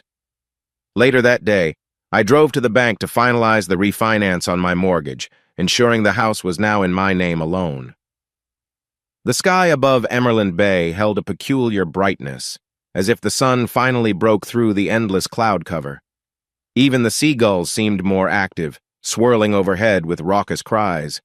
When I left the bank, I spotted Tiffany standing by the sidewalk, talking on her cell phone. She worked nearby, managing final details of the shipyard contract, so it wasn't a huge surprise to run into her. Still, my heart skipped. "Andrew," she said, catching my eye and ending her call. "Fancy meeting you here." Her warm smile felt like a balm on a wound I hadn't realized was still tender. "Small town, huh?" I joked. "I just finished with some mortgage paperwork." Her gaze flickered, understanding. "Putting the house fully in your name, right?" I nodded. "Yeah, the divorce is official now." She reached out, touching my arm. "I'm sorry, even if it's for the best. You doing okay?" I inhaled the crisp, salt air, noticing how her presence steadied me. "I think so," I said. "Feels like I can finally breathe." A gentle smile curved her lips. "I'm glad. You deserve some peace." For a moment, we stood there, the noise of passing cars and distant gulls filling the space. My mind drifted to the long nights of turmoil, the heartbreak of betrayal, and how Tiffany had been one of the few constants offering professional guidance that turned into emotional support. I felt a spark of something unfamiliar in my chest, not the devastation or anger I'd grown used to, but a timid flicker of hope. "Tiffany," I said, voice low, "maybe we could grab coffee sometime? Outside of work?" A slight blush warmed her cheeks. "I'd like that," she replied, "but only if you're sure." I nodded, smiling. For the first time in a long while, I felt the stirring of genuine anticipation. "I'm sure." Taking it slow, that was the phrase Tiffany and I used when we first started meeting up. We'd take short walks along the bayfront, the cold wind whipping our jackets, talking about everything from the shipyard's progress to our families. She mentioned a past divorce of her own, a brief marriage that ended painfully but taught her resilience. For me, each conversation felt like a step out of the darkness. We didn't rush into anything physical or intense, just honest words and cautious companionship. Still, beneath the surface, an undeniable spark grew. One evening, she invited me over to her apartment for dinner. It was a modest place overlooking the harbor, the windows reflecting a sprawling view of the sea. The living room was warm, decorated with tasteful simplicity, no clutter, no pretension. I noticed how different it felt from the tense environment I used to share with Heather. "I hope you like seafood," Tiffany said, pulling a dish of baked salmon from the oven. "It's fresh caught from a friend's boat." I breathed in the scent garlic, butter, and hints of rosemary. "Smells amazing," I said, genuine excitement fluttering in my stomach. "I appreciate this." She smiled, setting the food on her small dining table. "You've had a rough year, Andrew. Let someone cook for you for a change." We ate in companionable, quiet, soft music playing in the background. Through the windows, the harbor lights danced on dark waters, and every now and then, a foghorn's low call reminded us we were near the sea. It felt cozy, intimate in a way that wasn't forced. After dinner, we lingered over coffee. Tiffany asked about Mason and Aaron, genuinely interested in how they were coping. I told her about Aaron's budding interest in art, how Mason was trying to join a local basketball league. My heart swelled with pride and a pang of guilt. They'd been through so much, yet they were slowly finding their footing. "They're strong kids," Tiffany said softly, reaching across the table to rest her hand on mine. "Must take after their dad." A flush of warmth spread through me. "Thank you. Means a lot to hear that." For a moment, the silence between us buzzed with unspoken tension, a gentle yearning. I remembered how deprived of affection I'd felt these past months, how distrustful I'd become toward women in general after Heather's betrayal. But Tiffany wasn't Heather. She was calm, insightful, and respected my boundaries without question. She rose, taking our dishes to the sink. I followed, stepping behind her. Some magnetic pull coaxed me to slide my arms around her waist, carefully, giving her plenty of room to say no if she wanted. But she didn't pull away. Instead, she leaned back against my chest with a quiet sigh. "It's okay," she whispered, turning her head so our cheeks brushed. "We can take this at your pace." Emotion welled in my throat, relief, longing, and a sense of new beginnings. "I don't want to rush," I admitted, voice husky. "But I do like you, Tiffany. A lot." She turned fully then, meeting my eyes. "I like you too," she said, smiling. "We'll figure it out together." We didn't do more than share a soft, tender kiss that night, but it lit a spark I hadn't felt in years, chasing away the last lingering shadows of betrayal. Mason and Aaron had known Tiffany from the shipyard, but only in a formal capacity, a colleague of Dad's, someone who occasionally showed up for project meetings. Introducing her as a friend, and possibly more, was trickier. I didn't want to spring another surprise on them. But one Saturday, when she suggested we all go to the local arcade together, I decided to take the plunge. The kids were hesitant at first. Mason shot me a suspicious look. Aaron asked if that lady from your work would be there. I told them the truth. Tiffany wanted to hang out. No pressure. They could ignore her if they wanted. To my relief, the outing turned out surprisingly well. The arcade was bustling with neon lights and clanging machines. Mason got drawn into a basketball shooting game.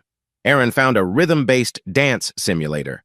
Tiffany joined in with genuine enthusiasm, even challenging Mason to see who could sink more hoops.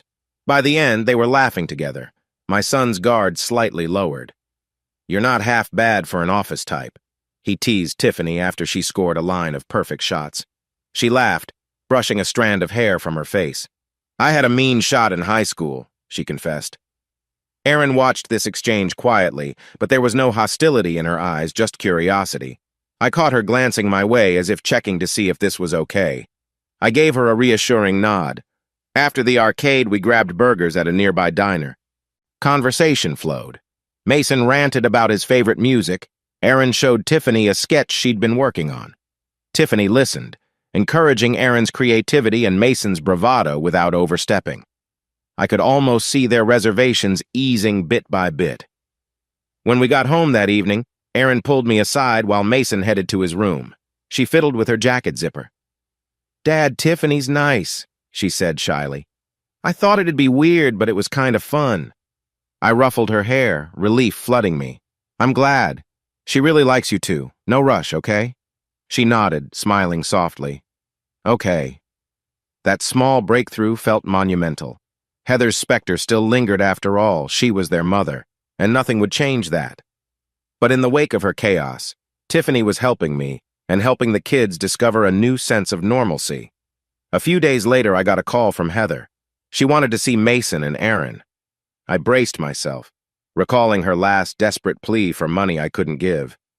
Part of me wondered if she was calling for a handout again, but her tone was subdued.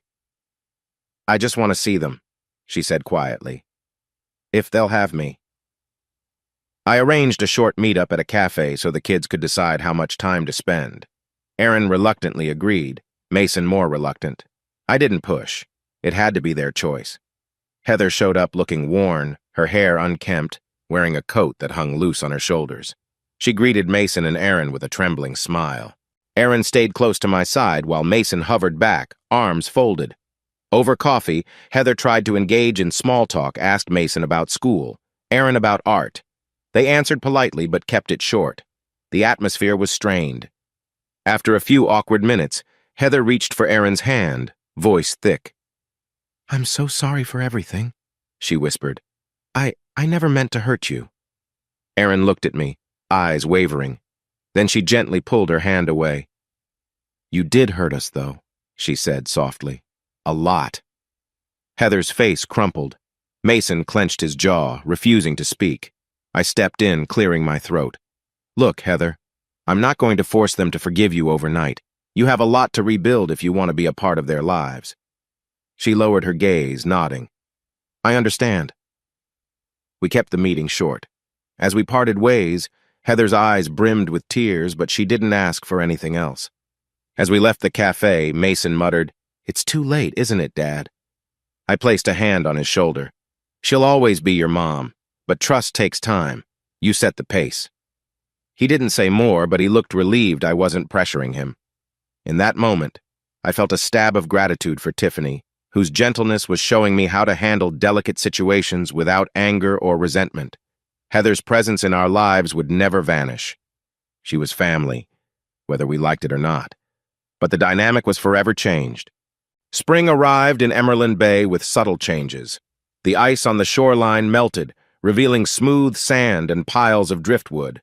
The fog that had clung to the harbor finally thinned, letting more sunlight sparkle on the waves. It felt like the town itself was waking from a long winter. One Sunday afternoon, I was in the backyard, cleaning old flower beds while Mason shot hoops in the driveway and Erin sketched the budding trees. Birds chirped in the fresh air, and even the wind carried a hint of warmth. My phone buzzed. It was Heather. We'd had sparse contact since our cafe meeting, but she occasionally checked in about the kids. Her voice was quiet. "Andrew, I'm in the neighborhood. May I drop by a moment?" My chest tightened. I glanced at Mason and Erin. "You can try," I said, "but if the kids say no, you'll have to respect that." She agreed, and half an hour later, her car pulled up at the curb. She stepped out hesitantly, wearing an old sweater and jeans, hair pinned back. Time and regret had carved lines into her face, making her look older. She carried a small bag like a purse of sorts, clutched to her chest. Mason noticed her first, pausing his dribble. Erin looked up from her sketchbook, brows furrowing. Heather approached with careful steps, stopping a few yards away. "Hi," she said, voice quivering. I wanted to say a real goodbye or an apology, maybe. I've been doing a lot of thinking." No one spoke, tension coiling in the air. I stood beside the kids, arms crossed, heart pounding. Heather's gaze roamed over the yard, her former home, like she was memorizing every detail. "I messed up," she whispered. "I chased a lie and lost everything that mattered. I'm sorry, truly sorry for the pain I caused." She turned to Aaron, who clutched her pencil tight. "Aaron, I know I can't take back what I did, but I'm proud you're pursuing art. You always had talent." Her voice broke slightly. Then she faced Mason. "I remember you wanted to join that basketball league. I hope you do, and that you become the star player." Mason blinked, swallowing, but said nothing. Heather lowered her head, tears slipping down her cheeks. Finally, she looked at me. "Andrew," she said, voice barely above a whisper, "thank you for taking care of them. I know I don't deserve another chance, but if they ever want me in their lives, I'll be here. I just had to say that." A swirl of emotions battered me, anger over the past, pity for her broken state, a faint compassion for the woman I once loved. I exhaled, struggling to keep my composure.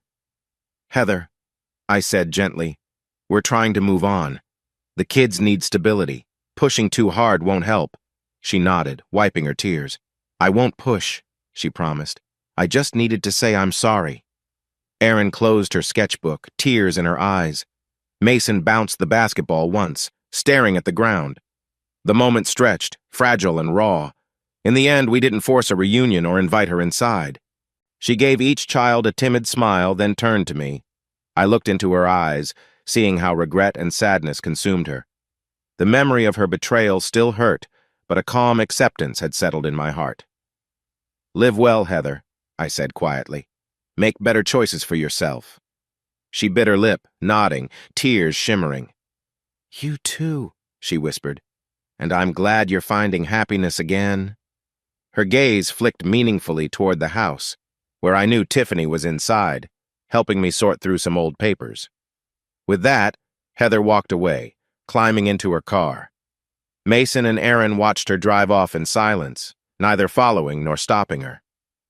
When she disappeared down the street, I let out a breath I didn't know I was holding. "Dad," Aaron said, voice wavering, "that was sad." I nodded. "Yeah, but it's also an ending we needed."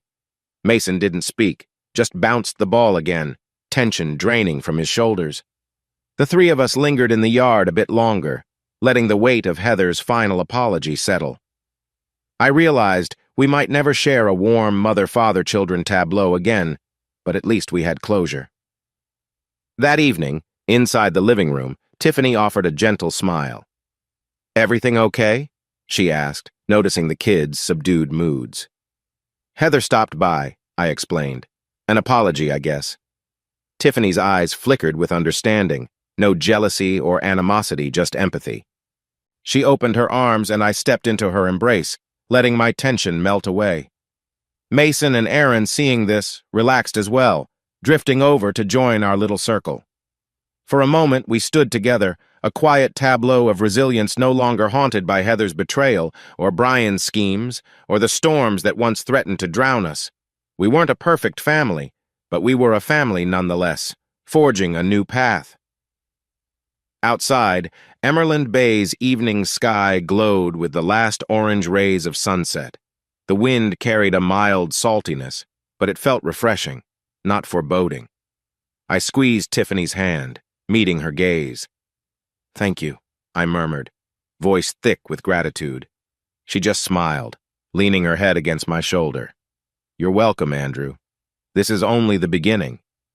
And I believed her. After so much heartbreak, we stood at the brink of a hopeful, promising future. Sometimes storms come and rip everything apart, but then the skies clear, revealing a life reborn under new, brighter light.